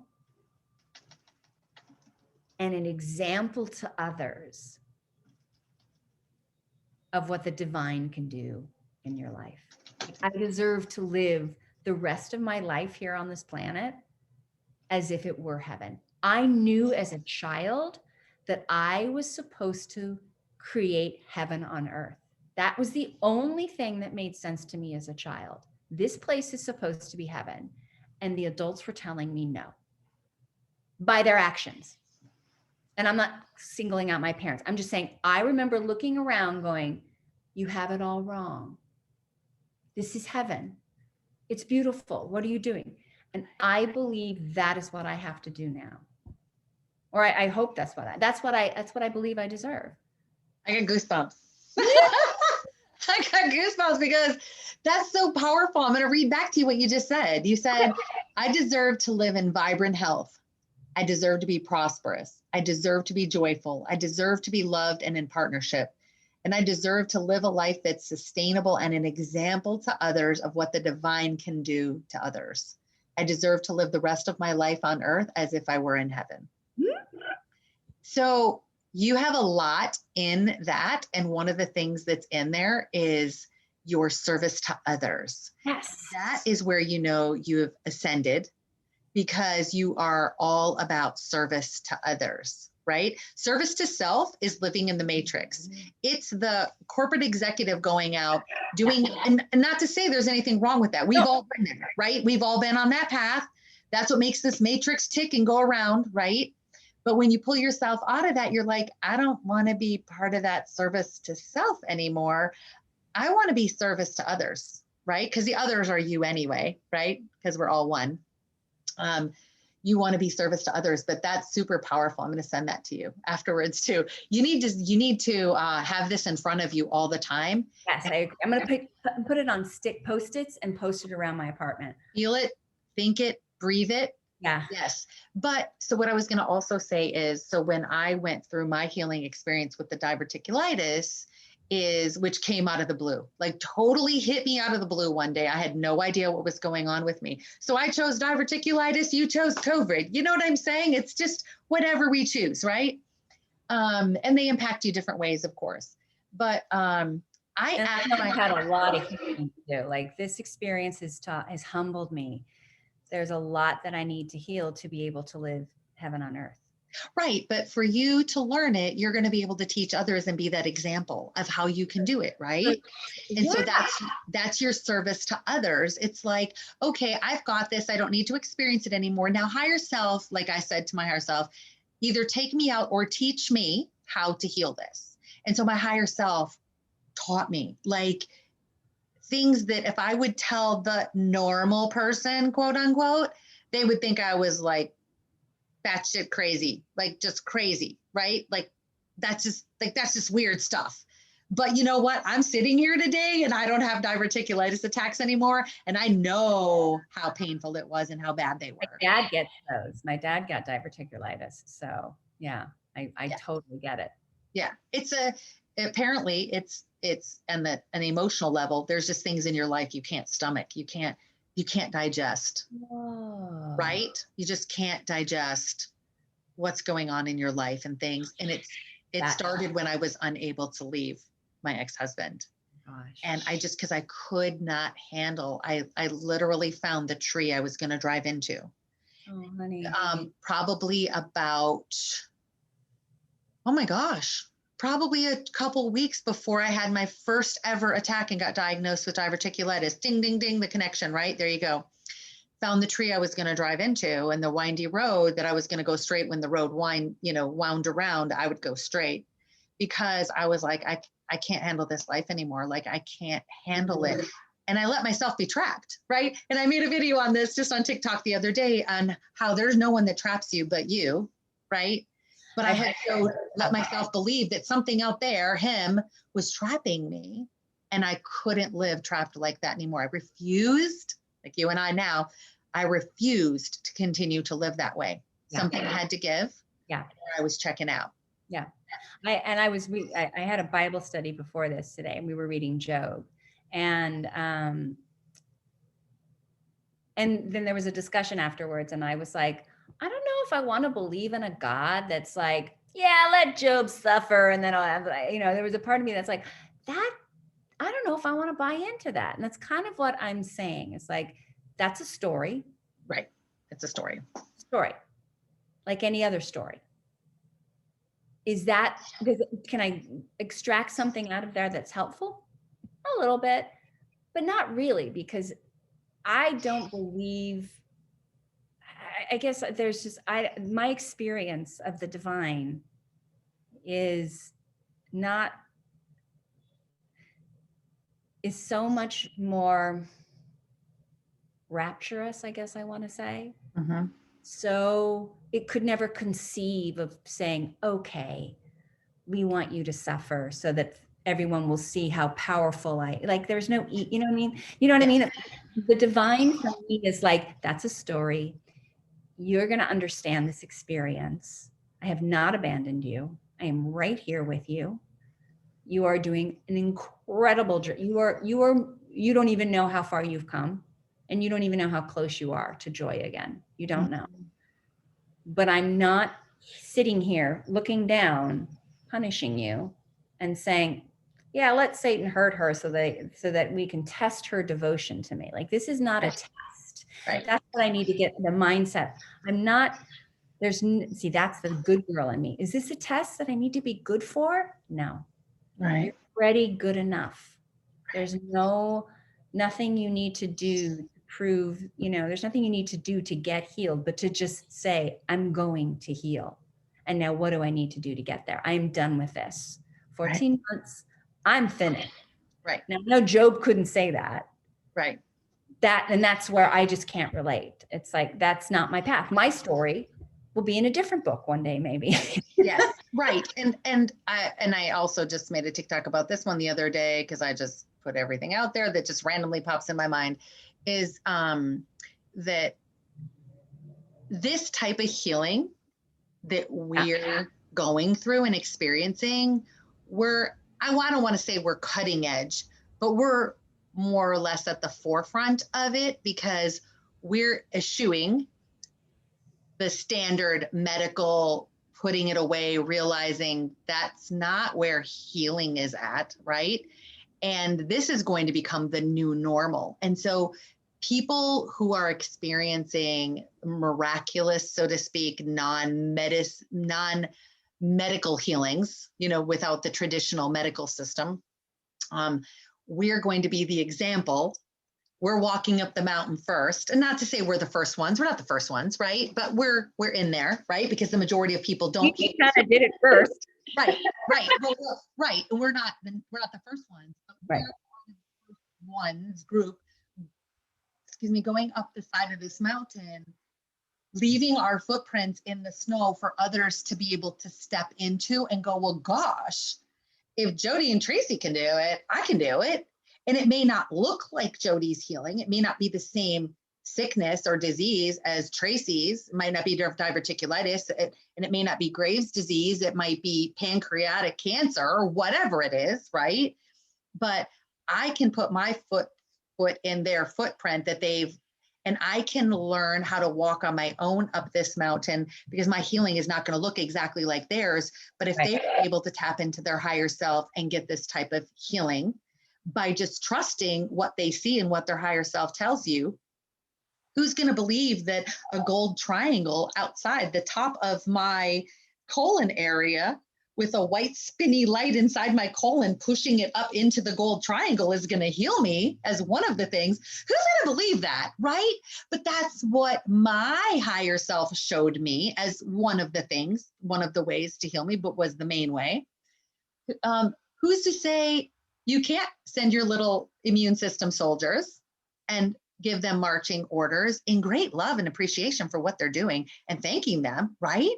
Like, you guys do an amazing job. Yes. It's like a dog. Hey, good boy, good boy. They want to continue to please you, right? Right. And so we're just really trekking the way to show people what I honestly totally believe is going to be the new norm. This system is a thing of the past. It's not coming to 5D. It's not coming to 5D. Right? 5D is a lot of medical world right now. I see it. I'm like, oh, and they know it too. They know they're falling apart. The doctors that I talk to now, I'm on so many Clubhouse calls, and so many of them are so grateful, and they're like, I cannot believe what you all have suffered. This is not okay. The medical community has failed you. We can no longer be a specialist, like like you're a whole being. You're not a heart and go to car. And they're all getting it now because they can't wrap their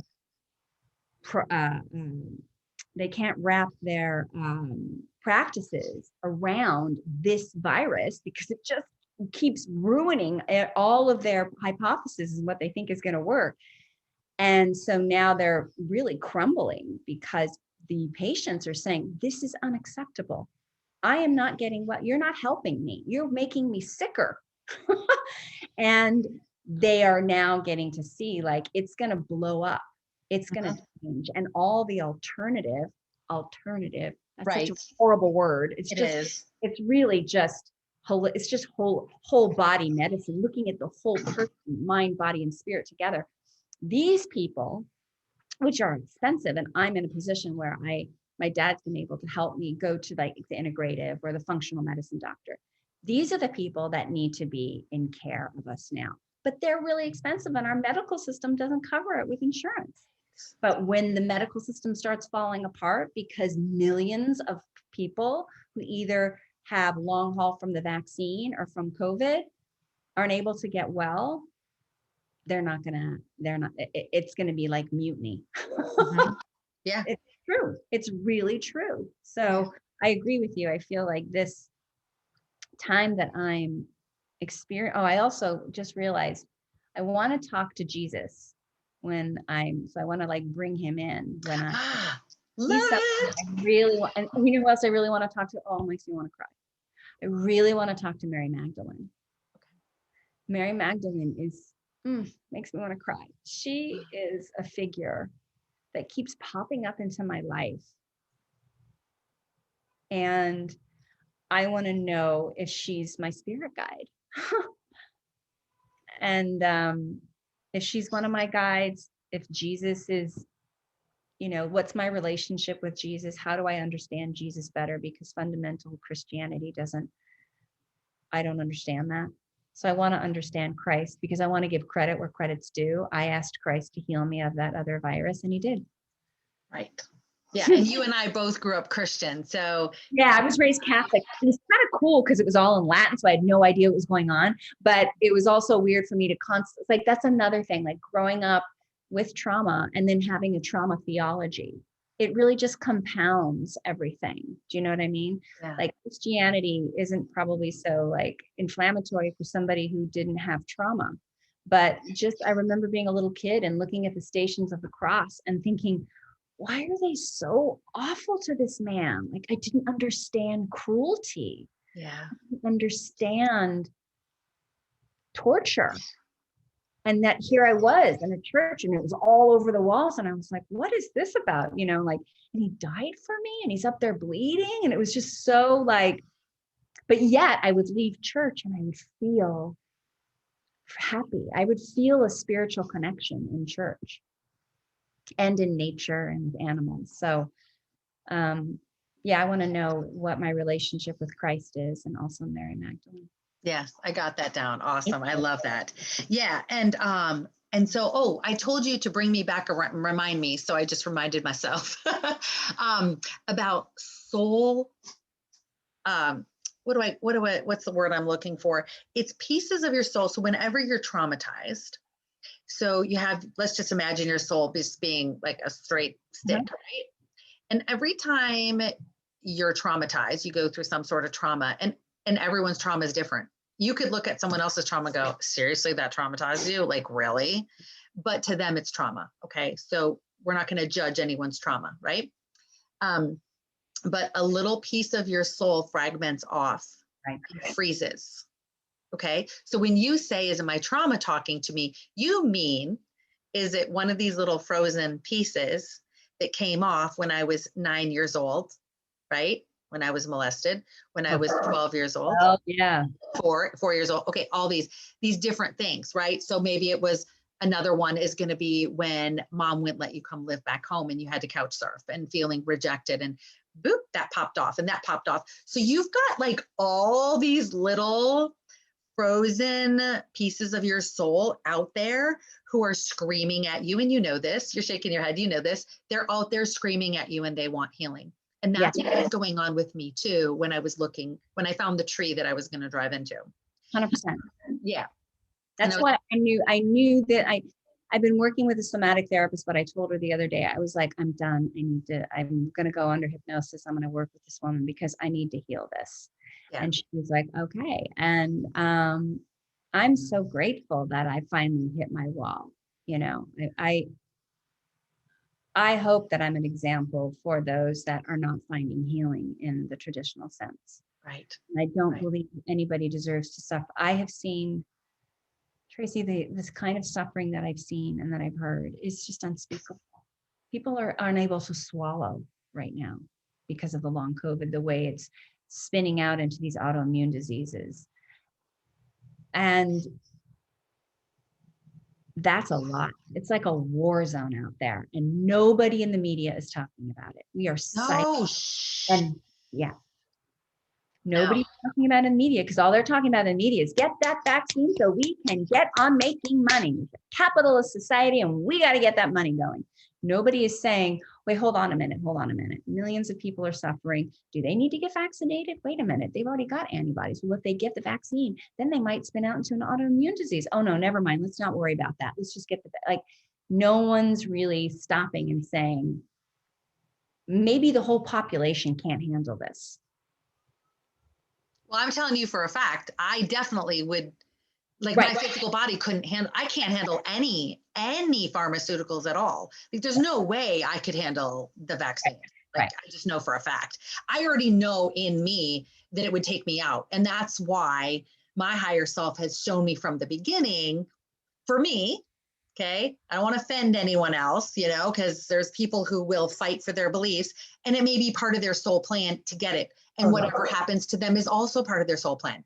They're just fine. They just go on with life, or they get health issues, or they die, whatever it is. It's all part of our soul plan. It's not my business. My soul path is my business, right? Whatever anybody else's soul path, is theirs, and they don't need to worry about mine, and I don't need to worry about theirs. It's like that mind your own business thing when you grow up. You know, your parents tell you just mind your own business, right? So I know for a fact that it would take me out. Like I know for a fact, and that's why I was told, and that's me. That's me. My daughter is 26 years old. She got it. She seems fine. Well, she just got it, but she seems fine, right? My whole family got it. They're all fine. That's her path. That's their path. It's whatever is coming in the future for them, just like whatever's coming in the future for me. Let me be. It's my space. It's my life. It's my path. It's my journey. I just need to learn how to follow my inner guidance. You need to. Everyone else needs to learn to follow their own guidance and what they're being told, not listening to what's on the outside and being, oh, well, my doctor told me I should get it, so I went and got it. Yeah, but what did your intuition tell you? What did that voice inside you? What did that gut feeling tell you? No, it told you no. Well, then why'd you do it? Well, that's a lesson for you in listening to your intuition. Now you're going to have the consequences of not having listened to your intuition. Just like you said, you know, you wished you would have listened to your intuition, all of us, numerous times in our lives, right? Yeah. And yet I'm smiling because there's a part of me that's now going, yeah, but as I'm sitting here with you doing this, I have a mustard seed of faith, or a sunflower seed of faith, because I'm looking at your background. I have a sunflower seed of faith that I'm on the right path to some really incredible healing and transformation. Yeah. And that I don't need to be afraid anymore. Yeah.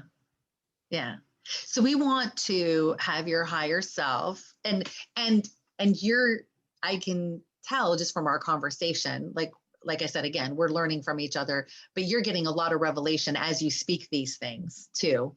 And you're seeing things a little more clearly because you're actually speaking them out and processing the whole thoughts behind them.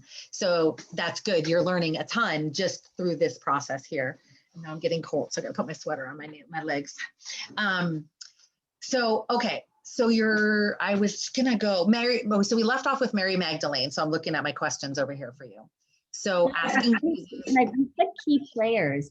I'd love to have some information from my higher self about this one guy that I was with or in love with like 10 years. Okay. And I got over it when I finally moved to New York. Yeah, his name is Benny. Benny with a B? Yeah, Benny. Okay.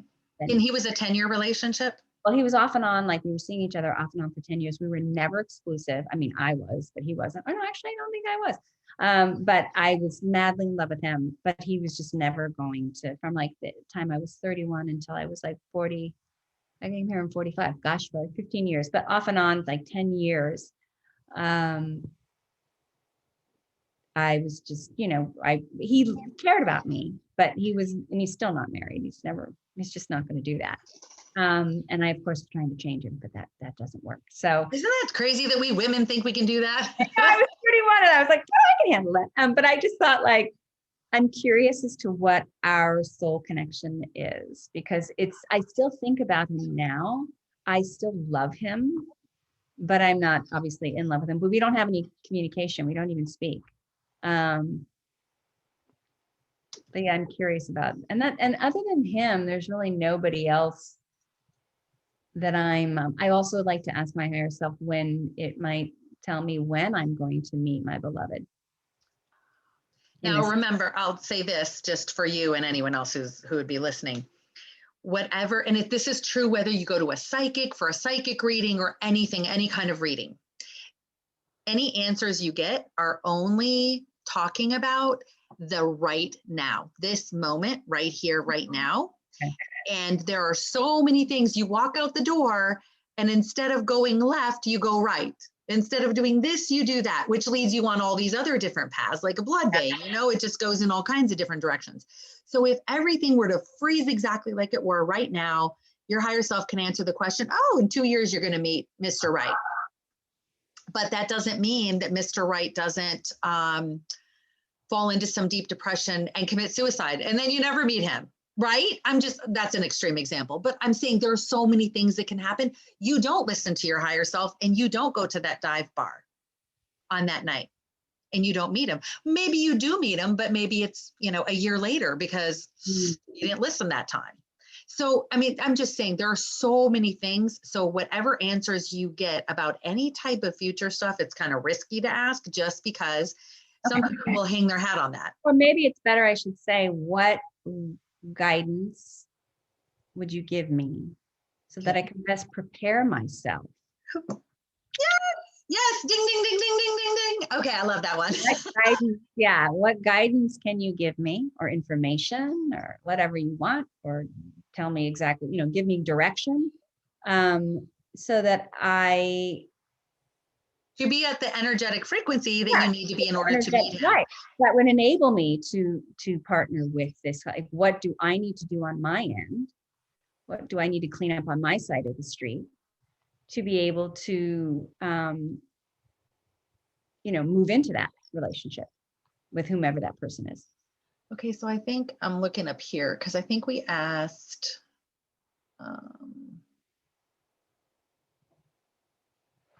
here's the one about marriage. So I'm going to move this question up here underneath the marriage question. So give me one sec.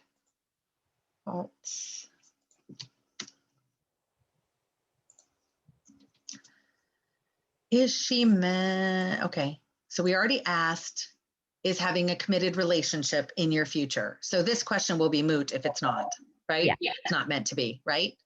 Yeah. Maybe you have things that you're going to do as a result of all these experiences you're going through that a man would literally just tie you down and prevent you from doing what you wanted to do, right? That happens. Right. So I'm not saying that's what's going on, but I'm going to write, if yes, what guidance can you give her on how she can prepare herself to be at the same energetic frequency to meet her future love? Or what steps can she begin taking now? How about? I like that. Yeah, because on my side of the street. Because it's like if you're down and depressed or in a certain frequency, you don't want to meet someone that's at that same frequency. We talked about this on the phone. You want to be at the energetic frequency where you want your partner to be, and then you meet, right? So I'm sorry, I want to go back really quick because I was talking about all these little fragments of you that came out. So I'm just going to tell you really quickly what saved my life, what caused me to not take my life. So I didn't know any of this. So I went to a retreat center in North Carolina, and he's an amazing author. His name is Robert Schwartz. He had nothing to do with my healing journey about this, but I was going to his conference. So I got there a day early because I misunderstood the start time, misunderstood.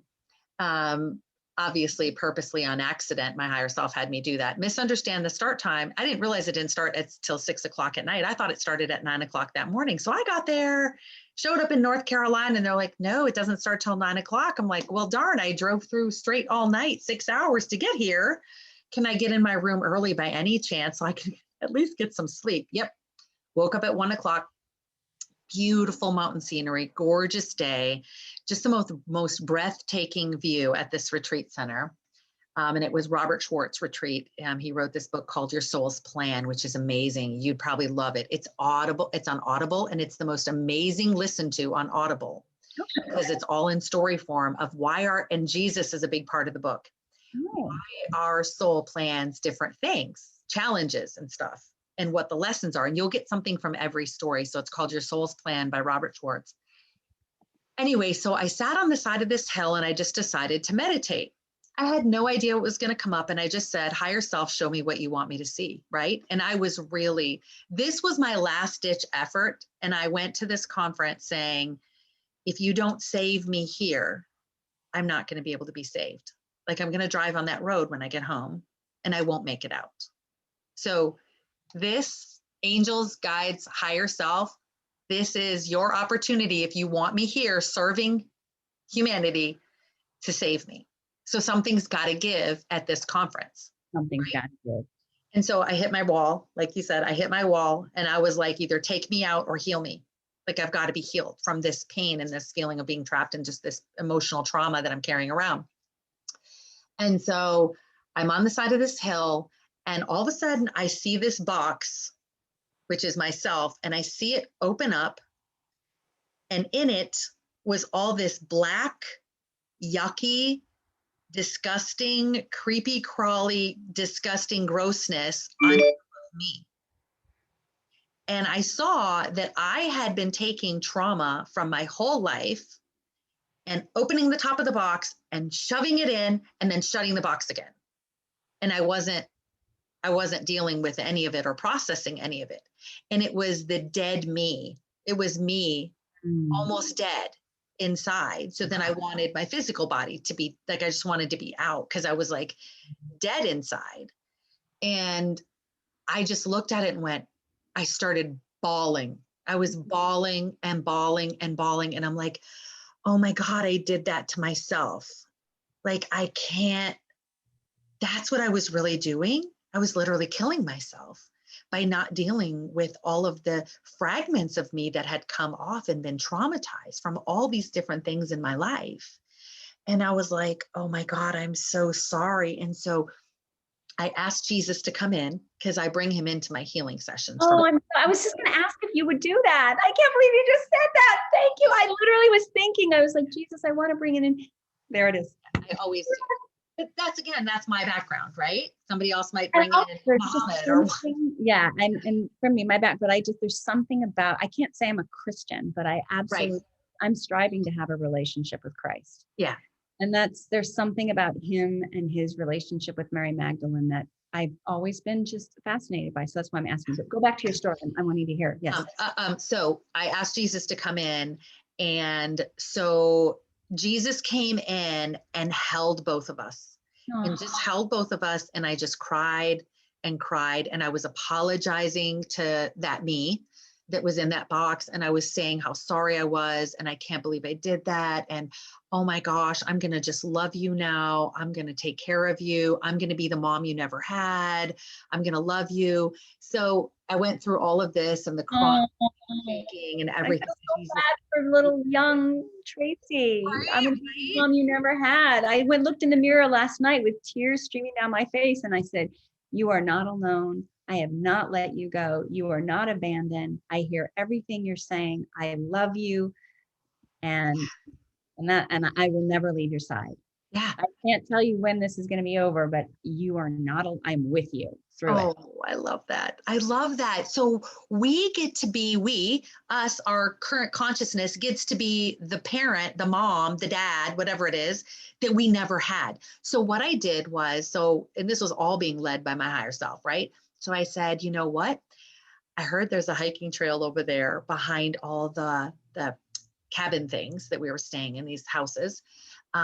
Let's go for a hike together. I want you to come with me. I want you to be by my side. And I want to show you things. I want you to come out into the light. I want you to be healed by the sun. I want you to experience life. I'm never putting you in that box ever again, ever. And so I brought her out and I just imagined her. Okay, here goes the alarm bells for people going, she's cuckoo. But no, it saved my life, right? So if it works. So I took her hiking with me and we went, and it wasn't a long hiking trail or anything. So I went on, I think I did it like 3 or 4 times, back and forth. And I was like, wow, I just would think about it like, wow, that time. Yeah. I'm so sorry. Let me love you through that. Let me love you through that pain.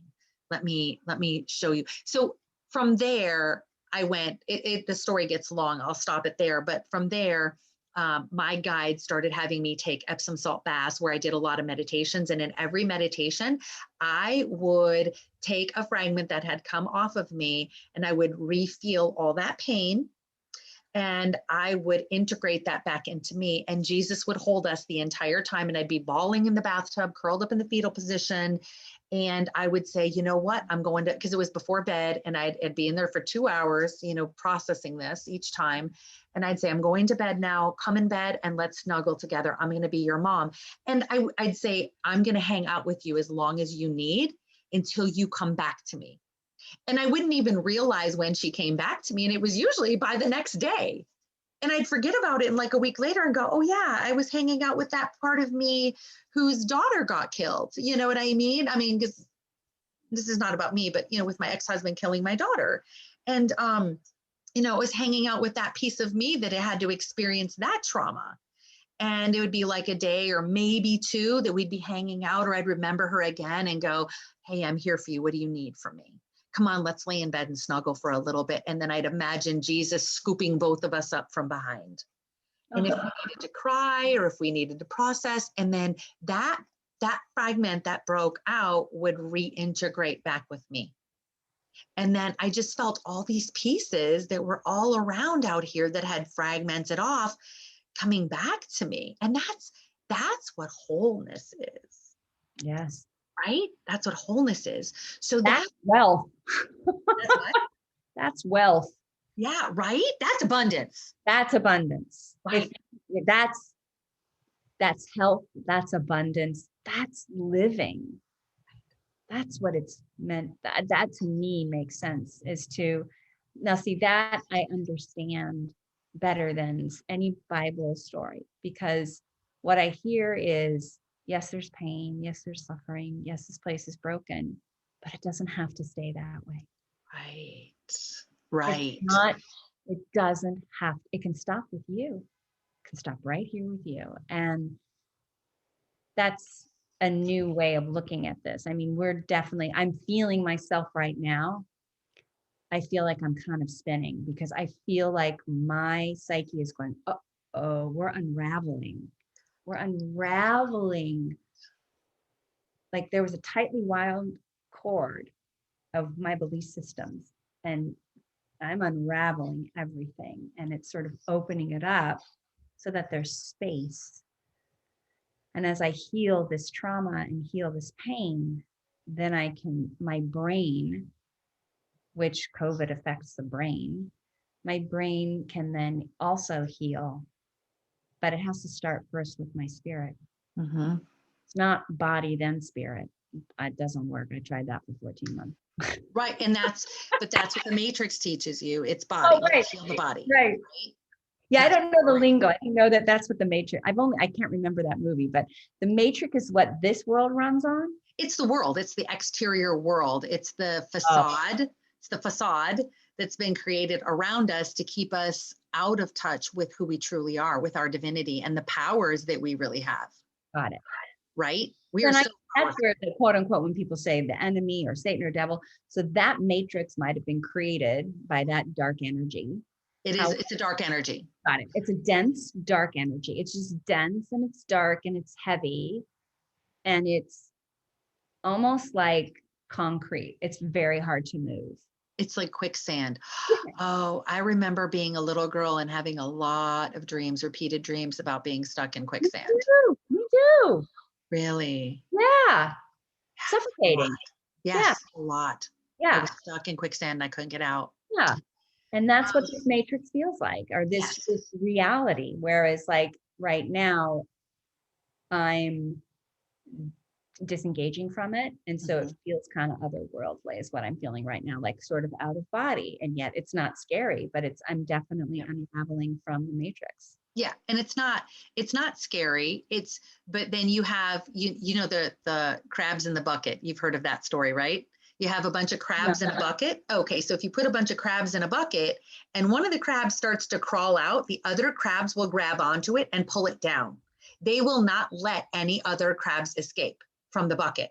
Oh, you put a bunch of crabs in a bucket. I never knew that. I've never tried it personally, but that's the story. And I've heard it many times. So it must be true, right? No, I was kidding. But so the crab in the bucket. So when you're in the matrix and you try to get out of the matrix, you're the crab trying to get out of the bucket, and everyone else is telling you, they're pulling you down and telling you that you're crazy. It's not going to work. What are you doing? You've lost your mind. You need to be committed. You got to go to the loony bin, like whatever it is.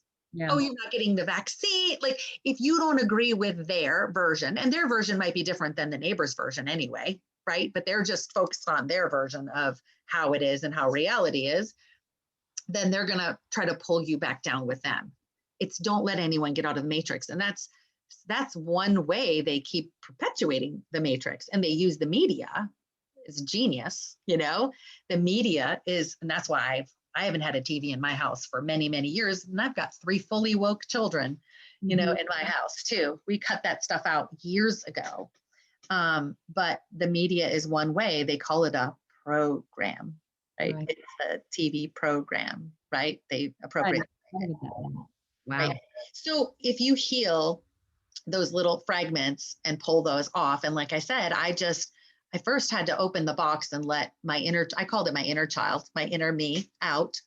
And then there were all these just gunk stuck to her, and it was all these frozen traumas, and I had to integrate them back into me before she could be fully integrated back into me, right? I had to heal all those little pieces, and it wasn't an overnight process. So if anyone thinks that this process is overnight, it's not.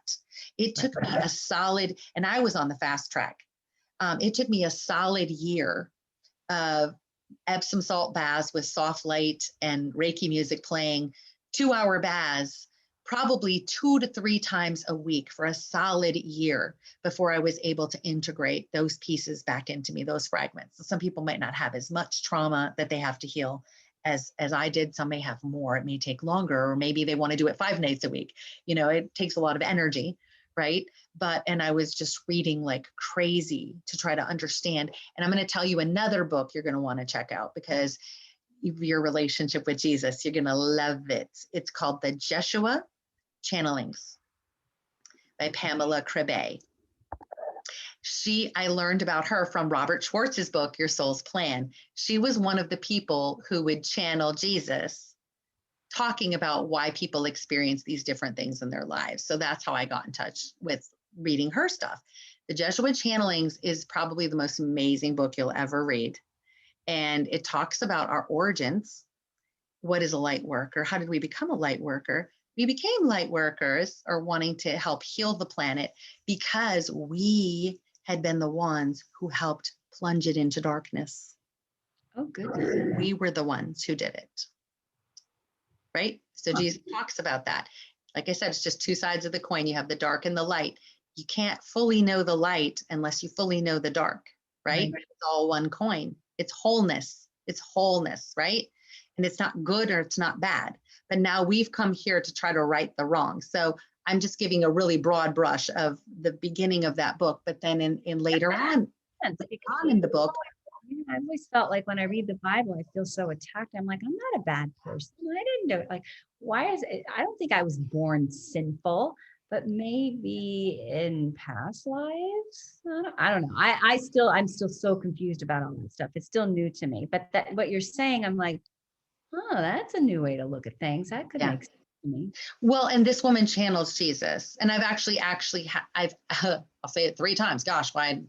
I actually had a reading from Pamela Kribbe. So you can go to her website, and I think it was like $75. It was really inexpensive.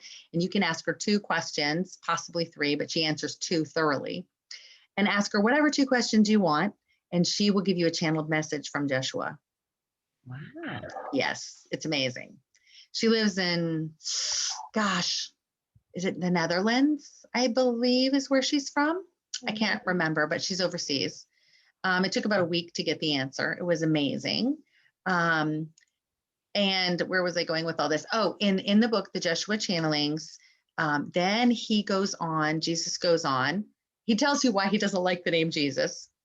Doesn't want to be referred to as Jesus. He wants to be referred to as Jeshua, because they made a religion out of Jesus, and that's not what he came here for.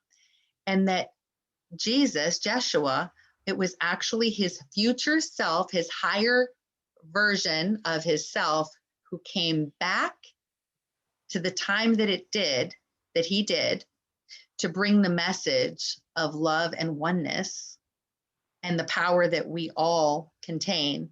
And it was totally misconstrued, and they weren't ready for it. They weren't ready for it. A religion out of it. Right. And so that part. It took like 200 years for a religion to even be established, because all of the writings, it was all word of mouth until, who started it? Was it Matthew started, or was it Luke that wrote the first gospel? I don't know. I'm not a Bible scholar, but no, it took hundreds of years for a religion to be established. And the religion that was established in the beginning, which I'm sure Jesus would have been like, I don't want a religion. I'm trying to get away from religion. Said he didn't. Right. It has been morphed. I mean, now what it is like out of control. You're right. I'm sure he's like, this is not what I had planned, but whatever. It was just the message of love and oneness, and that we're God. We're all sons of God. We're all well, the Holy parts of the Spirit divine. is in me. It's in me. And and that could be my higher self as well. But that's what my understanding of Christ is, or Jeshua is that he came in that carnation, in that life, to remind us, or remind them, that they weren't separate from God ever. And that they didn't need to do these offerings. They didn't need these sacrifices. They didn't need to do these rituals. They didn't need to go through a priest. No, they didn't need to go to anybody else. They didn't need to give money to make dinner. Like that. No, none of that. What it is I'm here to tell you, I am it in spirit. I'm here. It's in me and it's in you. And you will do these things as well. I'm healing. So will you. Right. And so greater works than these. Yes. That's what he said. You'll do even greater works than these. Yeah. And so that's why I've always been my experience of Christ, or Yeshua, if that's what you want to be called, is different, completely different than what fundamentalist Christianity or other Christians might have. And I have a couple of friends who will tell me I'm going to hell because that I don't, anything outside of like thinking that the Bible is an inerrant word of God and it's perfect, then, and if I'm not out there proselytizing and telling people to repent and, blah, blah, blah, then I'm not then I said, well, then I'm not a Christian. You're a Christian. I'm not a Christian. I don't understand your religion. So I can't speak on it. I literally don't understand it, but I do understand my experience of Christ. That I understand. And it's totally different than what I'm reading. And if you want to say, well, I'm not reading with, eyes that like, the enemy is covering, that's fine. You can think that. I just got to go with what I've been experiencing for the last 5 years. Yeah. Because your path is your path. And we could talk forever about religion and what it's done and how it started the wars and, all of that kind of stuff. But it's just, suffice it to say, we're in this holographic matrix that has been hijacked by darkness. And we are here now in this incarnation to be light. We may have not have been before, but we're here in this incarnation to be light and to try to help humanity rise to a new level of consciousness, of love, of Christ consciousness is what it's called, right? Because it's love or Christ consciousness. And in that book also is going to tell you the Jeshua channelings. I would say maybe like the second part of the book, or maybe even a little bit more, is Jesus talking all about healing and healing yourself. So I would take that book and I would go in the bathtub and I would read a few pages, and he would talk about healing a particular thing or looking at a particular thing in a certain way.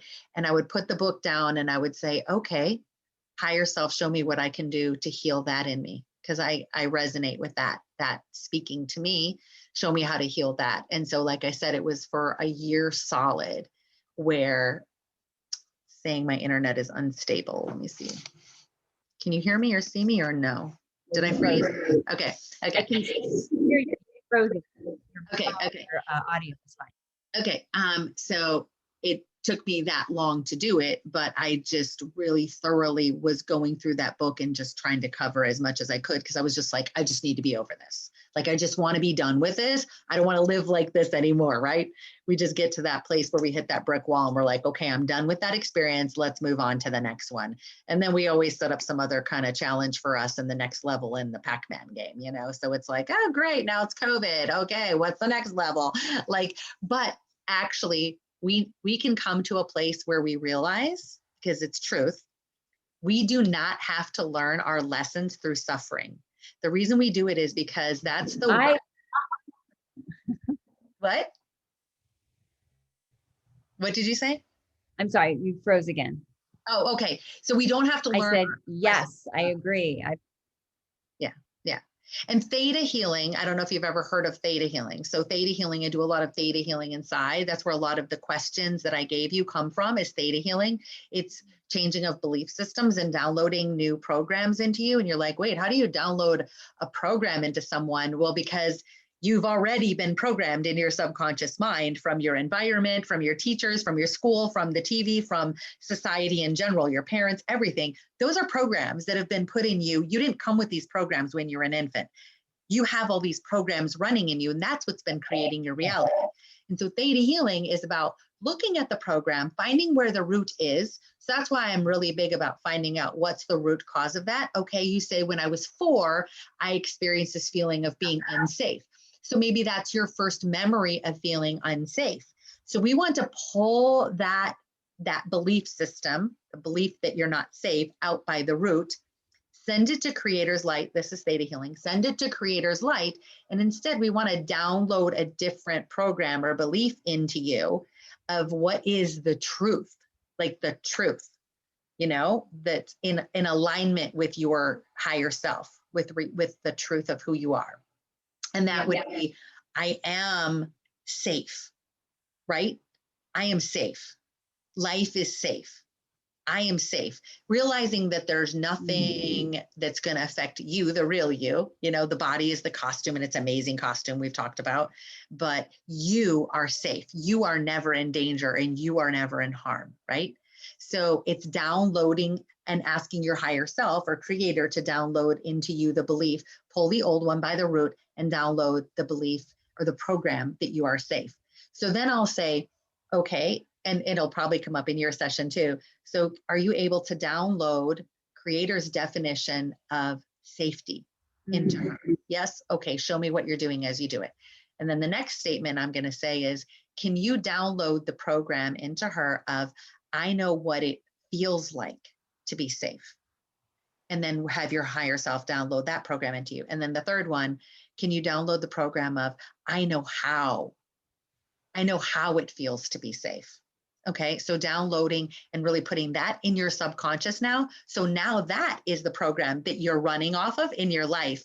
And so that's how when you pull those old programs by the root, and there's oftentimes a lot of programs, right? Our whole lives worth of programming, pull them by the root, download the correct ones, and then you start to realize that I'm not living life from suffering as much anymore. Like I'm actually starting to live my life more from joy and not of suffering. But we had to get rid of those programs that life is about suffering and life is all about challenges and hardships. And then we can make space and room for those new programs that you don't have to learn through suffering. Like I don't have to learn that healing is real by being sick. Right.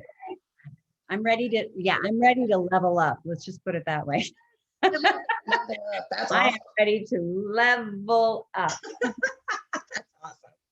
Okay, so I'm going to go back to my other computer here. So we've got a lot of questions so far. And one of, we left off on, hold on, let me get there. Benny, we were talking about Benny. Mm-hmm. Was he the one that you were seeing before you moved to New York? Yeah, I mean, actually, we hadn't seen, and I never called him Benny, but I don't want to give out his name. Yes, absolutely. So let's just give his initials, BDT. BDT. Yeah. Okay. He was somebody I would like, before I came to New York, we were estranged, but then when I told him that I was moving there, he was like, what? He was shocked. And I said, yeah, I'm here. And he's like, well, I'm here now. I have to do some press stuff for some work, and I'm going to meet you and my brother's in Soho. I need to talk to you about this. Like, he was like, what do you mean you're not coming back? I was like, I'm done. I'm never coming back to New York. I'm just done. I'm finished. I'm here. I have a new job. I have a new life. It's great. And then he said, well, I need to talk to you. Like, I can't believe this, that no, we need to meet each other. So he was really taken aback. And he said, so I'll call you tomorrow. And he never did, which is totally his MO. He'd be like, I'll call you. He was always like, so I just thought, I'm not going to call him. And that was it. And then he changed his numbers pretty shortly thereafter. And not because of me, but because he got some other girl pregnant, and then whatever. Anyway. When you get a girl pregnant, just change your number. It'll solve everything. Well, meaning he had to. He was like, it was a lot. Like, she was in the public eye. He was in the public eye. It was kind of a thing. And so I never spoke to him ever again. So, but he was super influential in my life. Like, incredible amount of pain, but also changed my life in really, really, really great ways. So I have only love for him, but I never loved anyone like that. And I was totally, not reciprocated. Right. So I'm always curious to wonder what the purpose was for him to be in my life. And if Right. there's any more purpose, that was the curiosity. Right. Okay. So we got that question down. Huh? Now tell me, and I know we talked about this the other day, but we'll put it all here so I can take my notes also. You decided to pack up everything that you had and leave California 10 years ago and move to New York with $300 in your pocket. I had $3,000. I still had my apartment in LA. I was like, I'll hold on to it. I'll come out to New York for a month and just house swap, apartment swap, which I did. And then I got out here, and within like 2 months, I was named creative director of an enormous startup, like crazy. Like I don't even know. And the crazy thing is that job didn't exist until I walked in the door. The CEO said, I didn't even know we needed you until you walked in the door. Wow. Like, and I got it off of like it was like an ad on Craigslist. I thought it was like, oh, I need to find a job. I went in, and then they were like, oh, and they just created this role for me. And I negotiated a great salary, more than I'd ever been paid in my life, more than anyone in my family was being paid at the time. Like I was the sole big breadwinner at that point. It was really interesting. And so that's the company that I helped start, and it was incredible. I mean, like miracle after miracle after miracle after miracle. It just, everything kept falling into place, except the relationship thing, but I was so happy because I had been such an underachiever, and all my friends in LA who are actors, who literally all of them have won Academy Awards, all of them have been nominated. Like it was just, and I was like, I can't pay my rent, So, and he was the guy that said to me, BDT said, you're good as an actor. I've seen your work. You're good, but I think you're really good at this art thing, and I think you should do that. And so on his recommendation, because I knew he wasn't lying to me, I just quit acting, called my agents, and said, I'm going into the gallery world. And that's kind of how it all started. That was 2007. And then in 2010, I came to New York. And then I was creative director of a really big art gallery that was online, that didn't even exist 12 years ago. So that's where I had tremendous faith in God and my spiritual connections. And I felt like I was on my right path. And I never would. And I thought that I had suffered enough in those 20 years. So there has been a tremendous amount of rage that I've had about getting sick this time around towards God. Like, how dare you allow this to happen? And that's been kind of one of the more confusing and stumbling blocks for me spiritually, is that I thought I had paid my dues. That's it. Real simple. I thought I paid my dues. And that maybe just a little tweaking here and there would help me move to the next level. I had no idea. It was like, honey, I hate to break it to you. We're going to burn down the house that you built. And we're going to leave you on scorched earth, right? You're going to be standing on scorched earth. We're going to burn everything down that you created.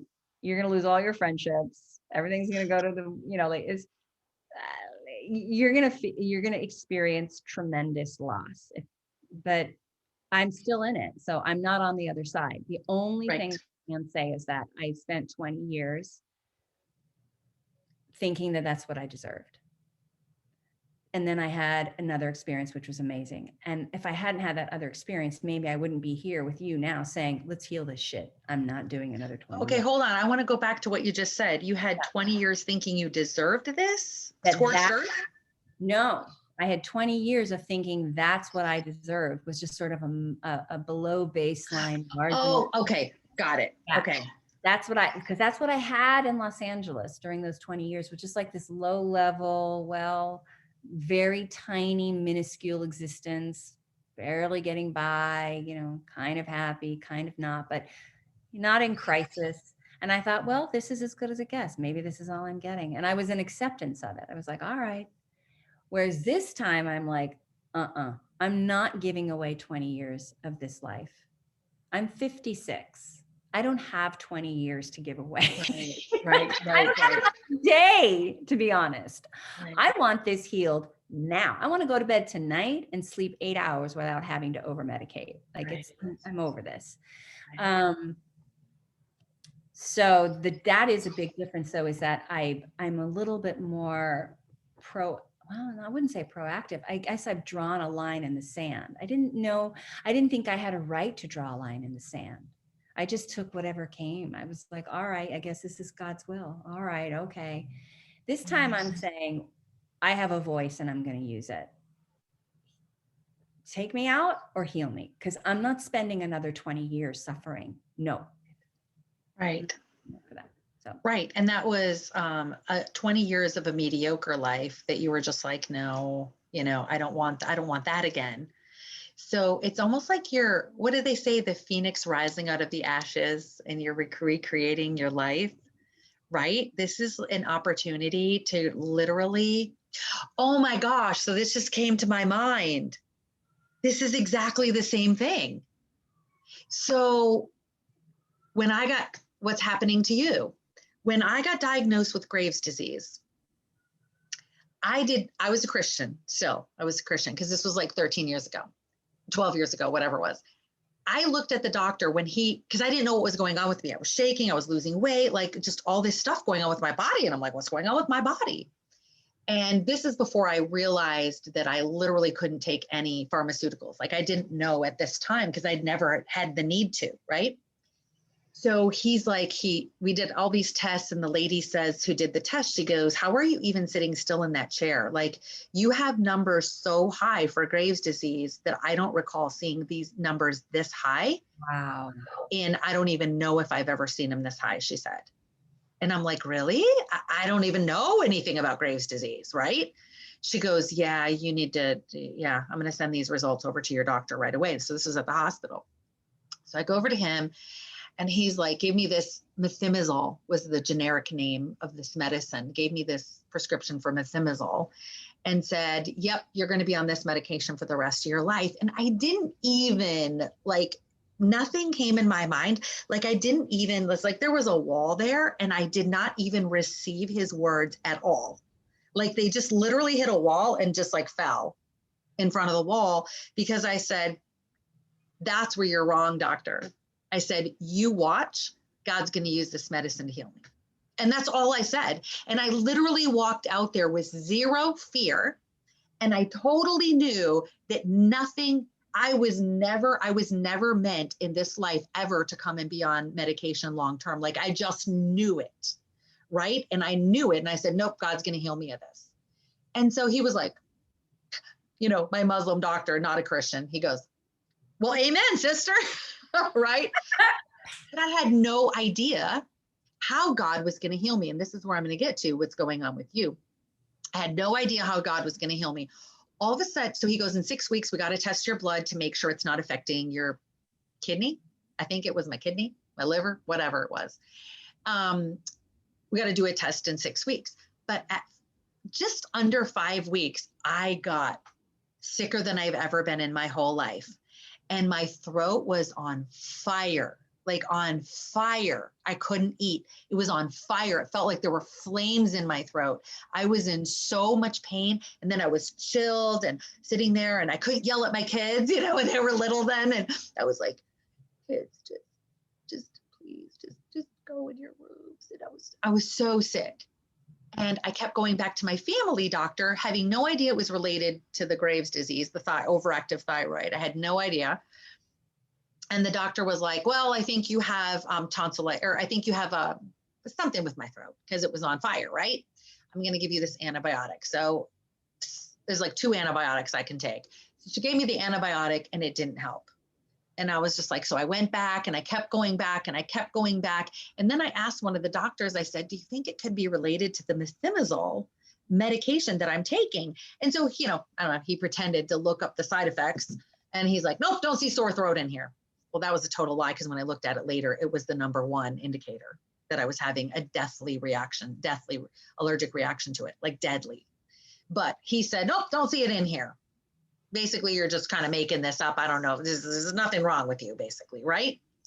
So one of my girlfriends came to me and brought me like this liquid a vitamin. And she said, Tracy, this was what the magic words were. She said, Tracy, something is wiping out your immune system. And I said, let me go look at I never even thought to look at the side effects of the medication that I was taking. I just trusted the doctor, right? Trust the doctor. He's a doctor. He knows what he's doing. This is his specialty. So I went and I looked at it, and it said one of the number one, but rare, but the most common side effect that you could get is it completely wipes out all of your white blood cells. Oh my God. And something had been telling me, because I had to go to the bank, I had to go to the post office, I still had to live life. And I was homeschooling my children at the time. So I still had to do all these things, but something inside me told me, don't let anyone else touch your credit card. Don't touch a door handle with your hand. Don't touch anything. Like, just be a germaphobe, basically. So I would ask people at the bank, I'd be like, please don't touch my card. Just look at my card as I set it here on the counter to pull up my bank account information. I don't want a receipt. Keep the receipt. Don't give me the receipt. I don't want anything that you've touched.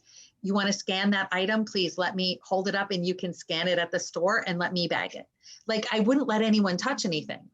And I didn't know why, but I felt it. So I called the doctor the next day after I researched this, and I said, I'm coming back in and I want you guys to test my white blood cell count. Something's up. And she's like, well, no, you have to have an appointment and see a doctor. And I said, look, I'm coming in, you're going to test my blood. I need to know if something's going on with my white blood cell count. So I went in, they're like, okay, we'll have the results back tomorrow. I'm going on with my day, still suffering through it with a throat on fire, losing weight like crazy because I can't eat. I'm barely able to get any liquids past the fire in my throat. And they call me while I'm at a homeschool event with my kids and said, you need to get to the emergency room immediately. You have got no white blood cells. If you catch anything, you'll probably die. I have very low white blood cell count right now. That's why this is really wild that you're talking Right. about. Okay. So listen to this. So then I finished out my day and I thought, well, I'm going to try to go over to Panera and get some soup or something, because I know those hospitals, they don't feed you, for hours and hours and hours after you've been there. And then you'll probably get checked in so late, it'll be past dinner and you won't get a thing.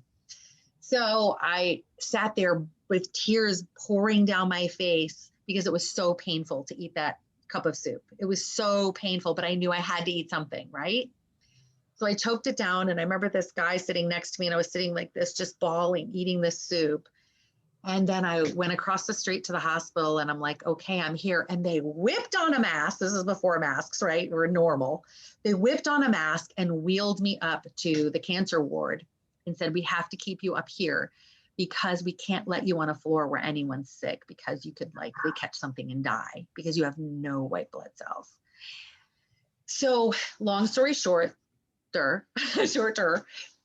they obviously stopped the medication, took me off the medication, and then pumped me with something to increase my white blood cell count, and said, if your white blood cell count doesn't come up, we're going to have to look at a bone marrow transplant. Well, of course, then fear started to creep in, and I was just like, oh my God, what's going on here? Like, I don't understand this. Like, and my husband at the time, my ex-husband, didn't want to come and see me because he's like, I can't stand seeing you in that kind of pain and suffering. And so I was like really alone in this, talking to my amazing grandma on the phone, but I had no one there for me.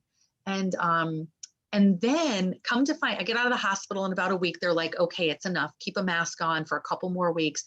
I need you to come back every single day, and we're going to check your white blood cell count, because we have to make sure it continues to go up. It did. It went up. But then they said, you need to go back to your endocrinologist, the guy who gave me the medicine. And I said, I'm never going back there again. He never told me this was a possibility. Never once mentioned it. Hey, if anything like this ever happens, just come back right away. Nothing. Like I felt he should have. So I found a different endocrinologist. So 6 months later, I went to her. She tested my blood. Not a trace of Graves' disease in my body. No elevated thyroid levels at all. She's like, this is really weird. Well, maybe it's just because, it's so fresh. You just came out of it. Come back in another, whatever, 3 or 6 months. I went back to her numerous other times and my thyroid levels were completely normal every single time. And like I said, it's 12 or 13 years later, and I have never had a problem with my thyroid since. So I attribute it to 2 things. So, well, the main thing was, I told you I had that wall, and I wouldn't let his words of, you're going to be on this medication the rest of your life. They literally fell dead at my wall of belief. And I was just like, no, you watch, God's going to use this medicine to heal me. I never knew God would heal me the way he did, but I had to go through a lot of suffering. A lot of suffering before I got better, right? And it was a shorter time frame than yours, but it was intense suffering, right? But the other thing is, so I have he's a physician's assistant, nurse practitioner in Denver, my uncle, and he said, Tracy, it's textbook. Almost never happens, but what happened to you was your body completely wiped out all your white blood cells. And when it built itself back up again, it built it without the disease. Wow. I was on scorched earth. Literally fire. Scorched earth from a body standpoint. I was on scorched earth. That's kind of where I'm at. And then the phoenix rising out of the ashes, and this whole example to me again of, but I think that was an example that I put in place for myself, because I've asked under hypnosis, it was to show me the healing ability, because I meant to come here and teach about healing, number one, but also the belief, I guess, on a soul level that I had, that I have to experience sickness to really be able to believe in healing. I had to have this miraculous healing take place. So it's the belief that we believe we have to go through suffering when really we don't. We just have to have the faith and know, because we have that knowing inside of us. We are God, we're creator. We have the creator light inside of us. We know that you can heal yourself. Why do I want to put myself through all that suffering of experiencing X, Y, Z in my life when I already know deep down that it's true? But no, let me prove it to myself. Let me show myself and prove it to myself that I can heal from this, that I can get past this. And I'll show myself, and I'll have this great story to tell, like Joyce Meyer, Christian lady, love her. But like she says, you can't have a test. You can't have the test without the monies or something, I think she says. Mm-hmm. You have the testimony of what happened to you, and it's an amazing story and everything, but you go through the monies to get the testimony. You go through the test and the monies to get the testimony. But believing that because that's the way we've always come through things, but it's going to this higher level of consciousness where we're realizing now, it's becoming apparent to us, wait, I don't have to go through suffering on this new level of consciousness, especially 5D consciousness, that's more of a consciousness of love, in order to experience growth and fulfillment and joy and abundance in my life. I don't have to experience those things anymore. I can just have them. Peace. Prior to COVID, I kept praying. I was like, God, I don't want the high and low anymore. I don't want this. I kind of want to get like in this, and not like that low level, just existence, but I just wanted I wanted less of the high and low. I wanted more peace, more peacefulness, and just a more peaceful environment, more nature. And I was praying about these things prior to getting COVID. And I really was fully expecting that they would happen, but now hearing your story, I'm like, maybe those things it could be that those things are coming for me. Yeah. Right.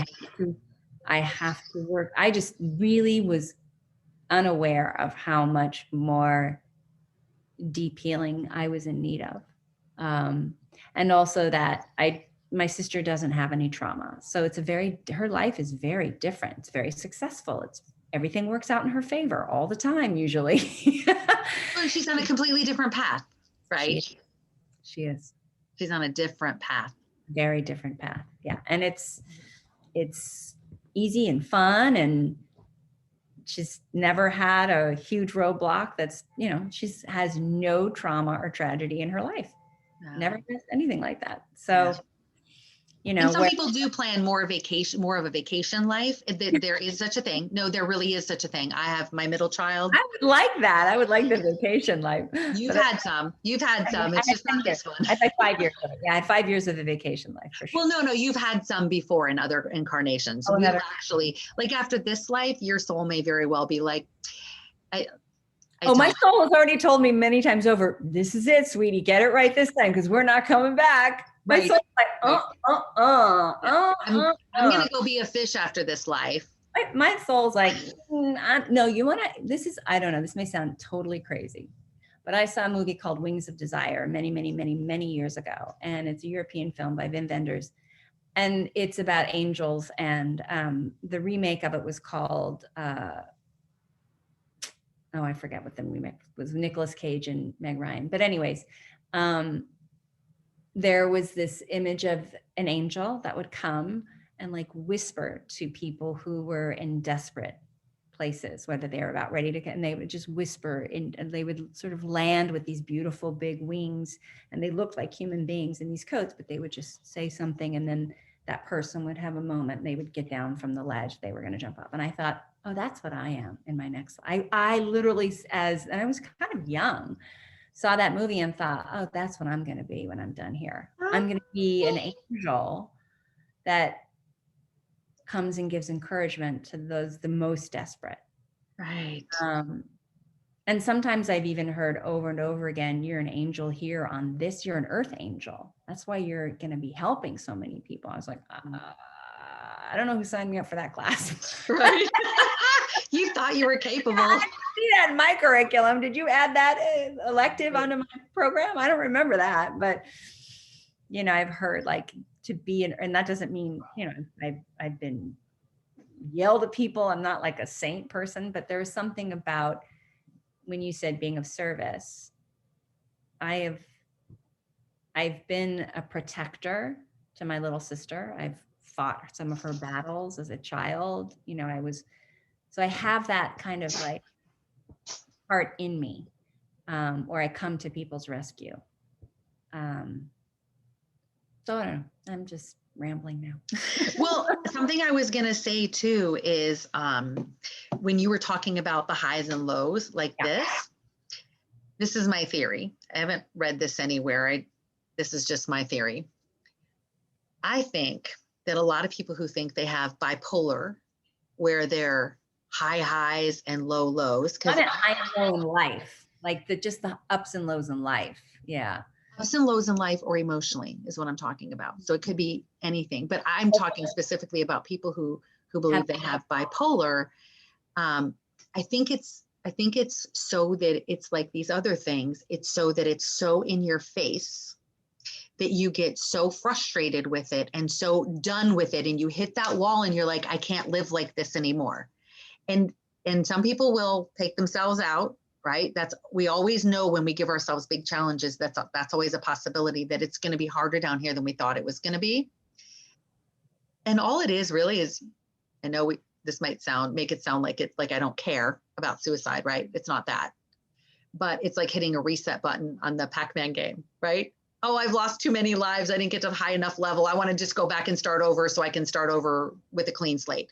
And they just hit that button and hold it down a long time till the game resets and starts over again. And so that's how I look at it. But I look at the bipolar as being, it's just so magnified. The emotions are so magnified and so in your face so that you deal with the underlying things that are causing it. What is triggering that high? What is triggering that low? But it's just so amplified. And instead, you know, of course, pharma, doctors, the matrix just want to medicate it. They want to medicate. They don't want you dealing with that trauma because then you're going to heal and you're going to get in touch with that power that you really are. And then we won't need them. Right. We won't need them. They're out of a job. If people get well and aren't sick, who has the jobs? Exactly. Not only that, but then there's a chance we could look around us and wake up and go, wait a minute, this whole thing is, I'm plugged into, what am I plugged into, right? And you realize that you're plugged into this system that's not for you at all. And you'll wake up out of it and they can't have that. Let's just medicate everyone. Let's keep everyone let's keep everyone smoking weed. Okay. So they don't feel like the need to wake up and get in touch with their true divinity, because we'll just keep them happy with weed, right? Or let's give them drugs. So why do you think the government's part of drugs coming into the country? I mean, let's keep them drugged up. Let's keep them on alcohol. Let's get, alcoholism, all these things, medications, pharmaceuticals. Talked to a lady today. She may end up watching this video. I won't name her name, but we were doing a consultation call. She's very excited to do a hypnosis session, but she, is my dog choking in the background? She said that she has a bunco group. There was a bunco group of ladies that she had been playing bunco. This, I guess it's a dice card game, for years with. And I want to say she said virtually all of the ladies in her group were on some pharmaceutical or another for something or other. And she was like the only one looking around going, why am I the odd man out? Like, what is this? What's going on here? This is one of the things that helped her just awaken to what's going on around her and unplug from the matrix. But yeah. And that, I feel so by it. This experience also on another level has been so soul shattering for me, is because I was that person, no drugs, nothing ever. And now, I mean, I'm having to slowly wean off of two really. One is like one has a dependency profile. And so I have to go very, very slowly under medical supervision. And then, then 3. So there's like 4 medications, and the medical marijuana. I don't do anything. I don't take anything during the day. There's no medication during the day. But it's so kind of, I have a lot of grief over losing that independence from the matrix. Like, they got their claw into me, and I feel really sad about that. And but I just can't, I will go into a seizure if I stop. Right. So I have to slowly disengage myself from that. And my body, and that is one of the things I really want to work on with you in the hypnosis, is to restore my sleep back. Okay. My body and my sleep. I was so healthy and I looked so young. I mean, I've aged so much in this last year, but everyone thought I was so much younger than my age, because I always was the person that left the party early to get a good night's sleep. And I didn't go home drunk, and I didn't drink. So to not be able to have that as my healing space, that was robbed from me. COVID robbed me of my ability to have restorative sleep so my body could heal. So now I'm having to put I'm having to put supplements and drugs to get my body to sleep. Like last night, I had to take, by 2:30 in the morning, even after taking all of the normal doses of the prescribed things, I had to add a little tiny bit of this one little sleep med, like 1 milligram, so that I could keep it sleep. But then it makes me feel groggy the next day. And so it's not ideal, but I also knew that because I had a night where I didn't sleep at all 2 nights ago. And it's horrible. It really, really, really messes with my mental state. So I want to work on asking my higher self for a plan. I need like step-by-step plan, how to restore my sleep and how to get off these drugs and be back to, or even better than my previous sleep, patterns. Right. So one thing I'll just bring up here is always, we're going to change the perspective of, or the perception that you have of the drugs. And I just want to be off of these. And instead, let's look at them, and because they have an energy. Right. They're helpers. And the drugs themselves are trying to help you. The intention in making the drug by the people who made it was that it would be helpful, right? So they're infused with that energy of intention of being helpful and good. And they know they're not perfect, just like we're not perfect, right? And that, they might rub you the wrong way in your body or whatever, but they're trying, right? So change your perception of that. And also, I would talk to them too. I was just going to say, before I take my little vape pen, I'll be like, thank you for being here for me. I actually, before I was taking it's the Xanax one that I should never have been put on. And I can't believe they put me on that, but because it wasn't anxiety. I would say to it, thank you for this pill, God, and help me to taper off easily and effortlessly. And I haven't been doing that for a while, but I will. And I'm almost down to where I'm almost done with that drug. But then my sleep is just compromised. So I have to add something new. So it's just a bit of a whack-a-mole. Anyways, but I don't want to get into details on that. Yeah. So, I mean, so you're on the right track. Just talk to it and thank it. Be grateful. Be grateful and thank that energy that it is. And you'll find that when we don't resist things and when we're in flow and we don't have the resistance, that suffering comes when we're living. There's two things I think suffering comes from. When we're replaying and living in the same stories from the past, right? Then you're just getting suffering. Right. And it's when you're living in resistance to anything. Good point. Anything, right? Anything. You're resisting COVID, you're resisting the drugs, and you might still have a ways to go before you get to the end of that tunnel, right? You might. But as long as you resist it, it's like you're putting barbed wire on the inside of that tunnel and you're scratching all up against it while you're going through it. So what's the difference between resistance and then saying, and I'm done with this? Like, what's the difference between that? So if I'm saying, you're setting the intention. Got it. You're done with it, right? You're setting the intention that you no longer have to be dependent on anything. It's just like, you don't have to be dependent on that abusive boyfriend anymore. You're done with it. I don't have to learn through suffering, or I don't have to. It's not an energetic match for you anymore. Got it. Yeah. Agreed. Oh, I'm going to ask, hold on. I just thought of a question. I'm talking to your higher self. Are you able to increase her vibrational frequency so that these medications and this sickness is no longer an energetic match for her? Wow. That's really powerful, because then my body will just go so that there's no need for these medications or this illness to not need. You won't be an energetic match attracting it anymore. You'll be of such a high energetic frequency. And we're going to ask your higher self, right? Maybe there's more lessons in it or whatever, but we're going to ask. My thing is, if you don't ask, the answer is always no. Right. So let's ask them also, like, what? Yeah. You have not because you ask not, right? From the Bible. Right. So I'm asking for guidance in usage with these medications. If they're not the energetic match for me, then guide me on how to let them go. Right.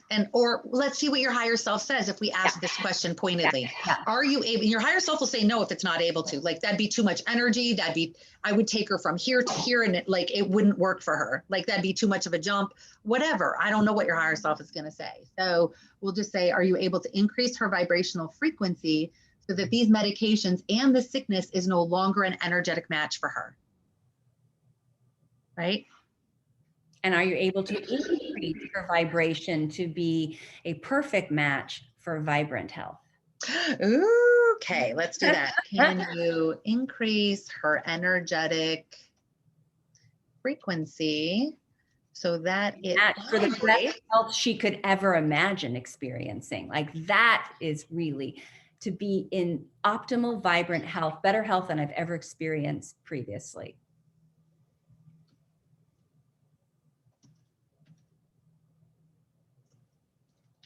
Got it. Yes, these are good. I like this. So yeah, we get to come up with all kinds of good questions like this from these kind of sessions.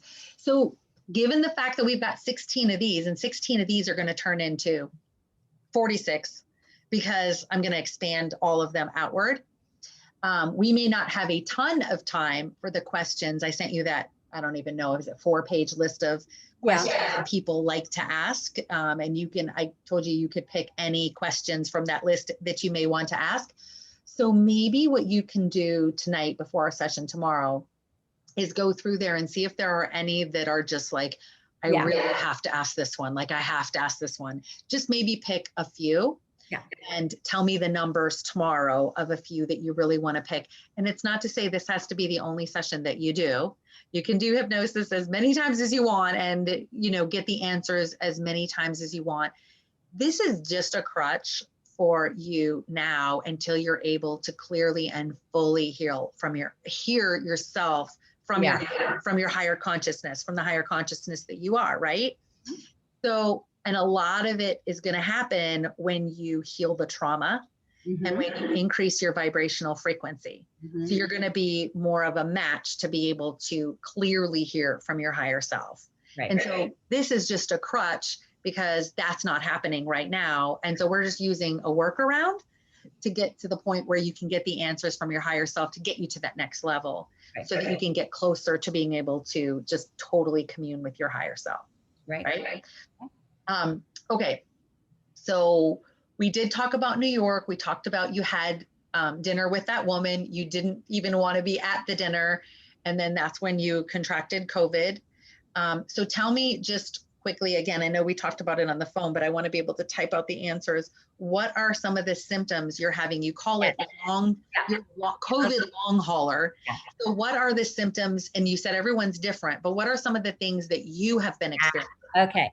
So the most painful is burning neuropathy. What is that? That's where it could be small fiber neuropathy. I hope it's not.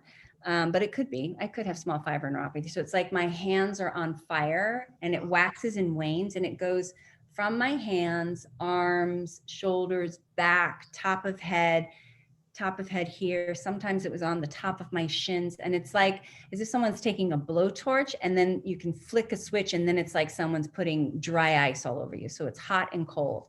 And so the neuropathy is the super excruciatingly painful. And when I asked the neuropathy, what are you representing? What are you trying to say to me? It is panic. Like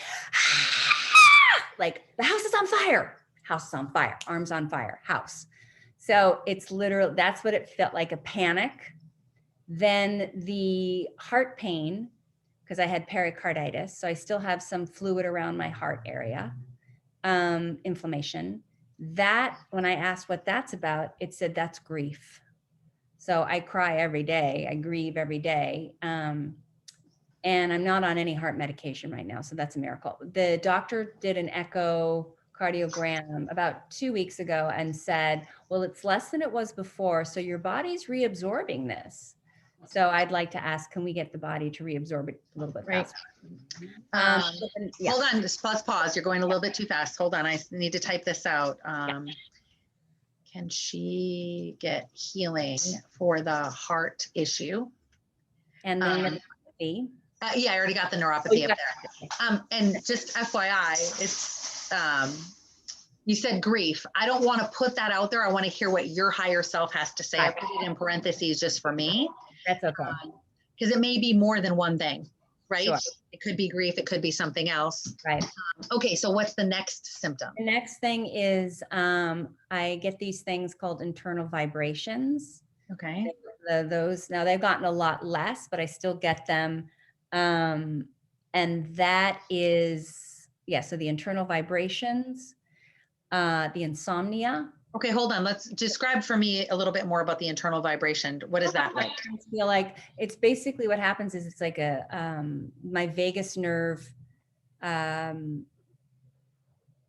was hijacked and started it's under the umbrella of dysautonomia, which is like all those automatic systems. So my blood pressure forgot how to regulate. I couldn't regulate temperature. I couldn't digest food. I mean, like so many things were just that you take for granted were not working right. So when I would stand up, my blood pressure would drop. My body didn't know how to regulate it. So then my heart rate would shoot up and then I would get dizzy, and that's called POTS. So that's another one. I've heard of POTS before. I just didn't know what it was. Yeah. So the POTS is one thing that has been, so I have POTS. Okay. So hold on. I want to break all these out because they're different things, and they're going to have they could have some of the same root causes, but they're likely going to have different root causes. Yes. And so I want to break it out and ask instead of lumping them 2 or 3 at a together. Okay. So I'm still stuck on internal vibrations. Internal vibrations. It's like, So it started after taking the steroid that my body said not to take, and I took it. Okay, started after the steroid, her body told her not to They take. had me on a baby dose of steroid and my body freaked out. So it was as if I was being electrocuted from the inside out. I couldn't even turn my head. I couldn't turn my head left or right because it was just like, I couldn't turn my head. And it was like from my feet all the way up to the top of my head, as if it was just electricity was going through my body. And you couldn't see a visual. It's like buzzing, like somebody left the motor running on inside, and it's my nervous system. And then so that was really, really bad for 10 months. And then I read a book called The Healing Power of the Vagus Nerve, and I started to do vagus nerve exercises, and it brought it way down, but it still comes back here and there when I feel a little either dehydrated or, anxious or something like that, it will come back. So that's the internal tremors. Okay. And then go to the next one that you had started talking about. Let's go flush that out. POTS, but the long name is postural orthostatic tachycardia. Okay. And it is where, those things, if my blood pressure isn't stable, like it's still figuring its way out. Like some people have POTS and they never recover. I was like, that's not going to be me. And I started out with having to wear compression socks and upping my salt intake, but then the salt intake kicked up the neuropathy. So I had to stop with the salt intake. It's all so complicated and also weird, these diagnoses that I got, and so rare. And now they're not rare because so many people have them because of COVID. But so the POTS, and that's the technical part of it. I stand up, my blood pressure drops, and my heart rate shoots up. And then I feel dizzy and like I'm going to faint and break out into a sweat. And is this still as bad as it's always been? It hasn't gotten any better? I mean, it's better now because I have to, be ridiculously hydrated. If there's fluids in my body, it's getting better. So it is getting better, but it's like I have to constantly keep up and make sure I'm hydrated. Oh, there's your kitty cat. Speaking of which, I'm going to drink some water. So the Hi, Griffin. So cute. My cat's underneath the table. He's like, Mommy, I haven't had my 20 minutes worth of hugs and loves from you today yet. Where is it? I'm coming to find you and get it. Oh, you're so cute. I love you. My baby. My cat. She saved my life. I was going to off myself when they had me on all those drugs. And I thought, oh no, I got to go feed Greta. She saved my life. Oh, wow. I was like, I'm going to walk in front of this bus. I'm going to end it because they had me on so many drugs. I couldn't even have a normal thought. And then I stopped and I was like, I was literally standing on the edge and there was a bus coming and I thought, oh, this will be great. I'll just walk in front of it and it'll be great. I was like, I'll be done. I won't have to go. This is because I was down to 110 pounds. I was emaciated. I'm 5'8". I was emaciated. I was just a walking zombie with tons of drugs in me. The doctors were like, try this. And I looked at that bus and I thought, oh, great. This is so great. And then I went, wait a minute, Greta. Oh shit. I got to go back and feed her. And then I fed her and I was like, that's not what you're going to do today. I mean, there were so many times that and last night I was having a really rough night. And she usually sleeps in her tower and she decided to sleep right next to me and she put her paw out and touched my hand and just left it there. And that's another thing. Like I'm obsessed with animals. So, yeah. And, so the POTS, so that. No, hold on. I want to stop right there really quick. Tell me about POTS in a second, but I want to just give you something. What's your cat's name? Greta. I'm sorry, you said that. Give Greta something, make it up, whatever it is, give Greta something to process the healing she's trying to help you with, because animals try to help us with our healing and they will take on some of your sickness and disease into their bodies in an effort to help you. They are our helpmates. And so obviously you don't want anything like that to happen to Greta. So give her something. So I'm just give this example. I did Reiki one time.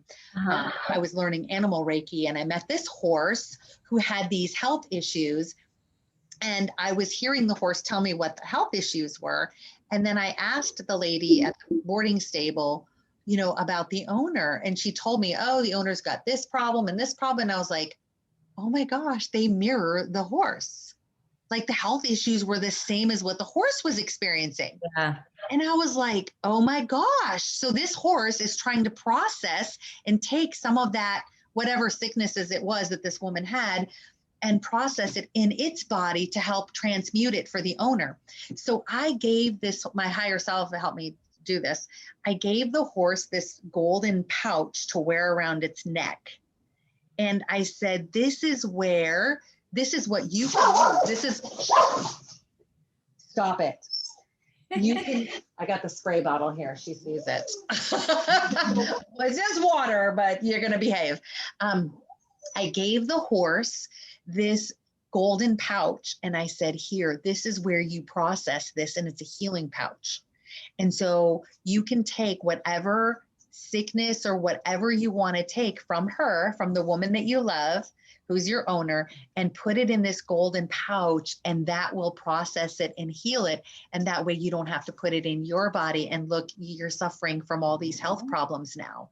And so the horse was just like so grateful and thankful and was like, I could see it in the spirit walking around, like showing its golden pouch off and like, look what I got. And did you got one of these? I got one of these, you know, just bragging about his golden pouch.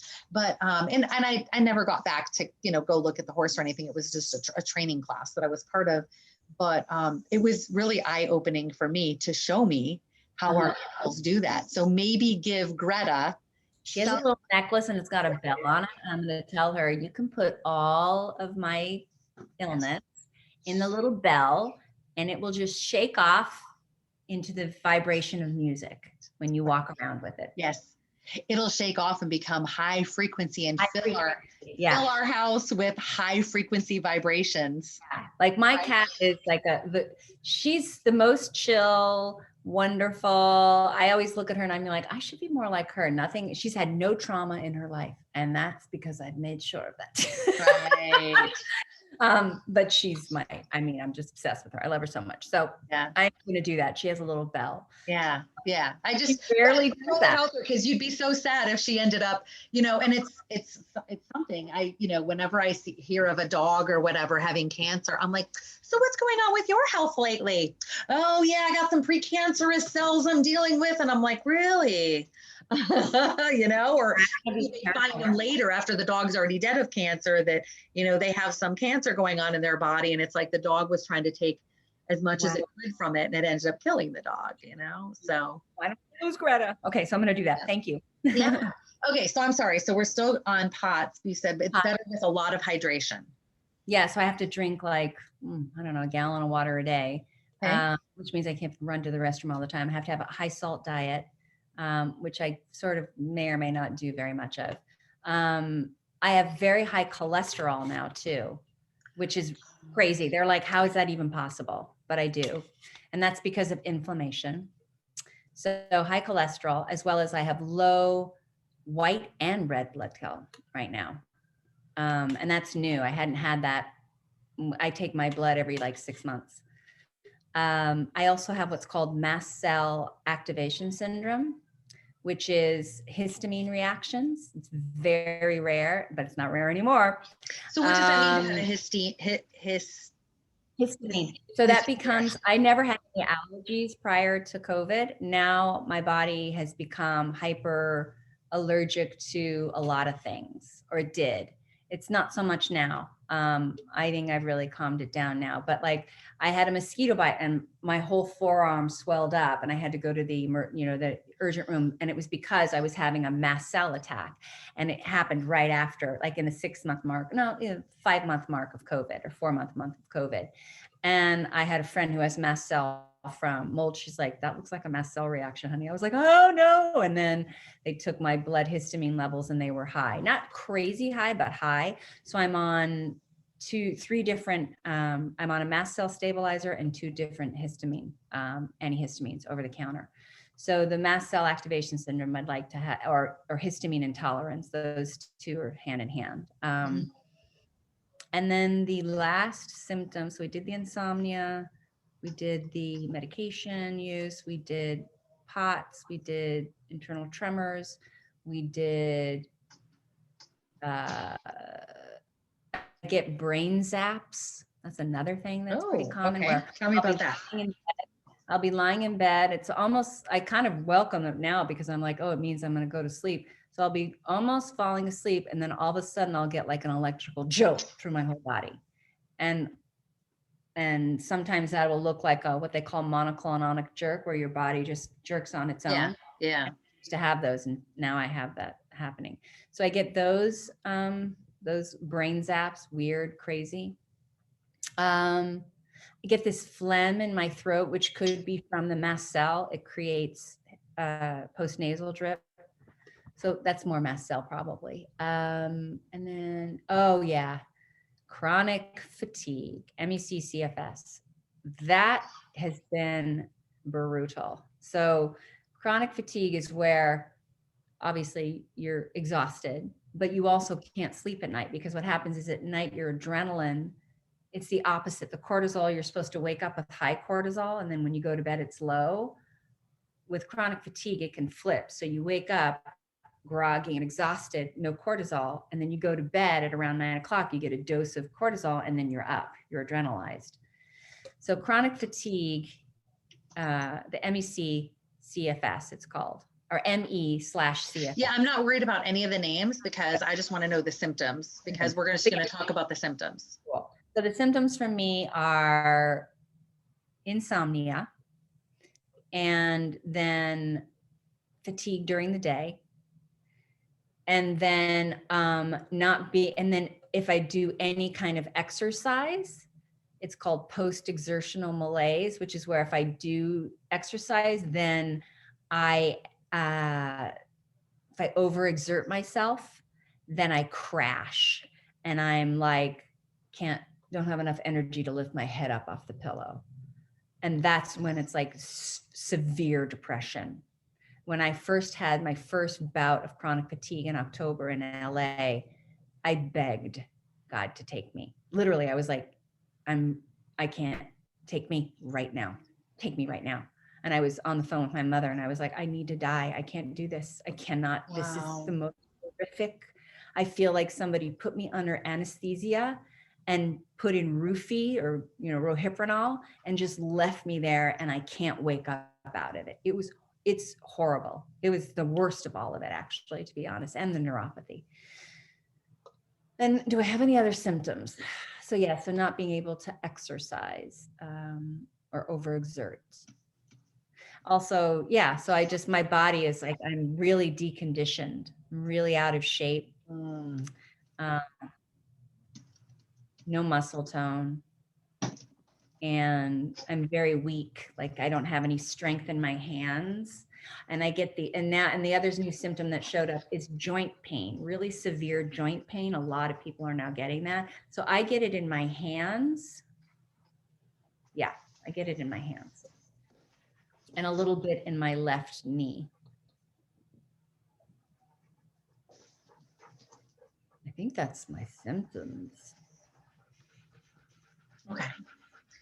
I had a question. It just escaped me. Panic attacks. I had 3 of those last week. So what happened was I took the medical marijuana vape pen to sleep at night, and I took too many hits of it. And marijuana does what POTS does. It drops your blood pressure and it raises your heartbeat. So if you take too much. So then that happened. So then there I was lying in my bed, and then all of a sudden my heart went and my body freaked out, and I had a POTS panic attack, as they call it, where my blood pressure just dropped on its own without even standing. And I started to spin, and I got all dizzy, and had to go and put myself in the fetal or in child's pose and just breathe through my knees. And I got through it, but I never slept that night because I had 4 of them all night. Yeah. And so here's my question. That's what I was thinking. You're not working right now, right? I'm self-employed. So I'm self-employed. So I'm able to do so I'm an art consultant.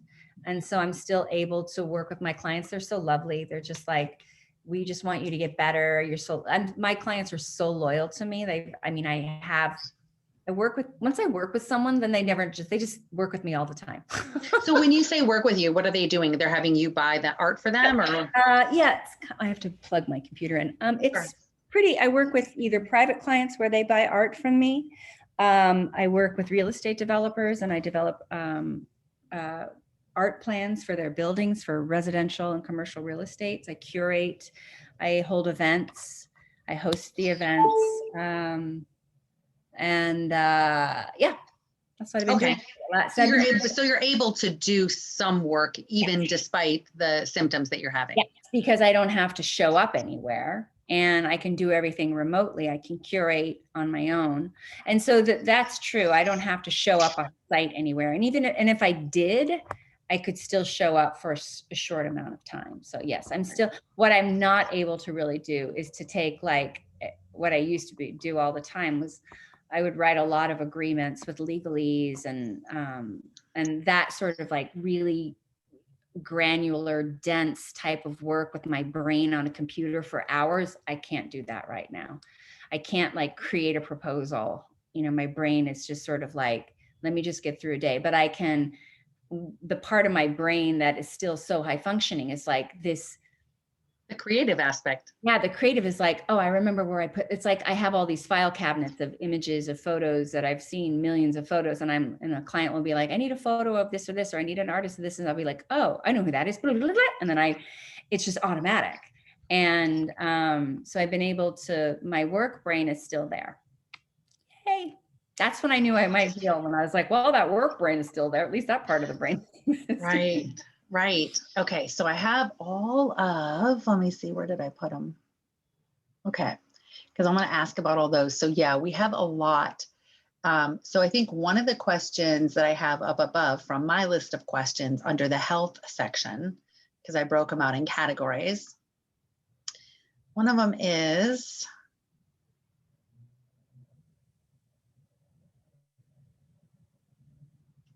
do you see any deficiencies in your body? Which of course, yes. The second half of this question, are there any supplements or other herbs, anything like that that could help you Sure, at this point in your life?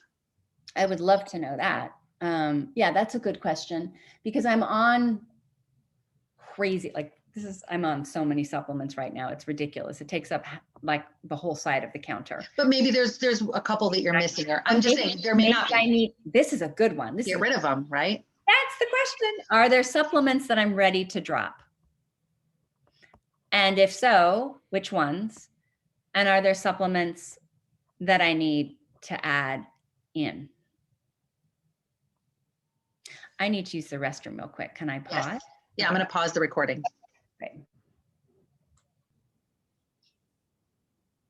Okay, so now we're back here after a restroom break. Okay, and there was one other symptom you said you wanted to tell me about? Okay. Tinnitus. Oh, okay, tinnitus. Ringing in the ears. Oh my gosh, and one more. My digestion. Okay. And not to be TMI, but constipation. Okay. So you said digestion, do you mean constipation? I mean that. Okay, got it. Okay. And that could be a side effect from the drugs, you never know. Oh my goodness, I hadn't thought of that. You're totally right. It's a very common side effect of pharmaceuticals. Right. Yeah. So, okay, I got all those. Oh, and then I was starting, oh yeah, I did. Are there any supplements that she's taking now that are not for her highest health? And if so, what are they? Are there any that would be good for her to add? Okay. Wow, I hope we can get through all these questions. This is a lot. But like I said, if we don't get to them all in one session, we can do another session. So just let me, just a little bit, so we'll get away from the questions and stuff right now and just a little more. I will be watching you. So when we're doing this online, I need you to have your laptop just so I can see, even if it's just a shadowish outline of your body. I need to be able to see, because I want to see if you start to get super antsy or anything like that. And then if I see that, I'm going to ask your higher self if you need to come out. If you're like, is she okay to ask some more questions? Yes or no. And I'll always listen to what your higher self says. Oh, she can go for a few more. She can go for a little longer. Oh, no, she's good. Or yeah, you need to bring her out. So you may only be under an hour and your higher self is like, no, she needs to come out. Okay. So that's the shortest I've ever seen anyone saying that they need to come out. And that's just, again, me kind of listening to the tone of your voice. If it seems like you're putting a lot of effort into it, the last few questions, or if you get really antsy, then I'll ask your higher self if you're okay to keep going. So what we'll do is we'll try to go in and look at a couple of other lives that you've lived. It may or may not, your higher self may or may not want to show you that. I had a girl who jumped right in and her higher self just went, blah, and she just went off, right? And so no interest in looking at other lives, past lives, anything else. The lives that your higher self does show you that you do see are lives that have some sort of relevancy to the current life that you're living. So some sort of lesson maybe you had then that you're still working on now. And I'll always ask, what was the purpose of showing us that first life? What was the purpose of showing us that second life? Try to take us to look at the time in between lives. Mm-hmm. Sometimes I get a little bit of a picture of what happens in between. Sometimes it's like, nope, I turned into a butterfly and I floated away. This was a recent one. I turned into a butterfly and I floated away. And then I found myself in the womb and coming out. And I'm like, oh, okay, wow, darn, we didn't get to see anything really in between. And I said, do you feel like you were an actual butterfly or just you felt like you could have been a butterfly? No, I was an actual butterfly. And I'm like, I'm never going to look at a butterfly the same again. Right? She said, no, I actually was a butterfly. So her consciousness went into a butterfly, right? So who knows how long she actually was there. But so one last thing I just remembered. Okay. So at my left foot, I have some loss of sensation in my left foot. And I also have these like pins and needles tingling that are there pretty consistent all the time. Just in the left. Yeah. And then my right finger on my right hand at night will turn numb. Right pinky finger? Yeah. And also I have temperature regulation issues. So like I can't really handle anything. I'm getting better. I've been doing the cold baths and diaphragmatic breathing and all that, but it's a vascular. My friend just texted me as we were having our call. The one doctor who's like doing all of the really intense, he's a scientist and an immunologist. It's a vascular disease. So the virus attacks your vascular cells, which are throughout your entire body. It attacks the endothelial cells of the vascular lining of the veins. And so I was like, that is how it feels. It feels like when I first got it, it was like, I felt it and I could feel it like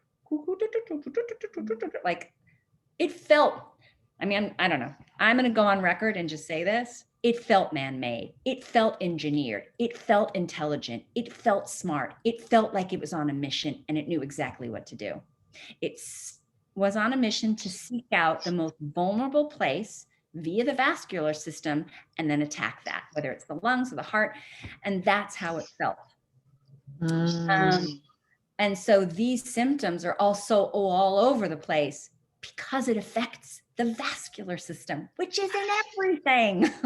Right. So people had it in their gut, in their ear, in their eye, in their nose, in their throat, in their mouth, and in every single organ it was trying to get to. So yes, then this numbness, like I can feel it starting to come on now.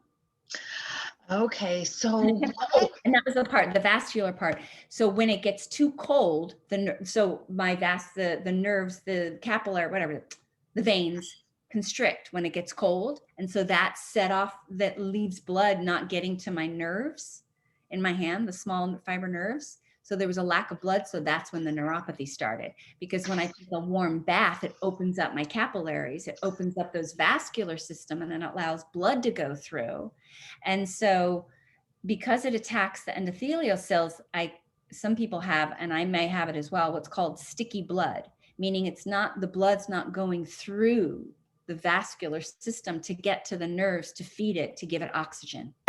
Look, I'm a medical person now. Right. You're saying a lot of medical stuff. I'm just going whoop over my head. I've learned so much, but it's this, okay.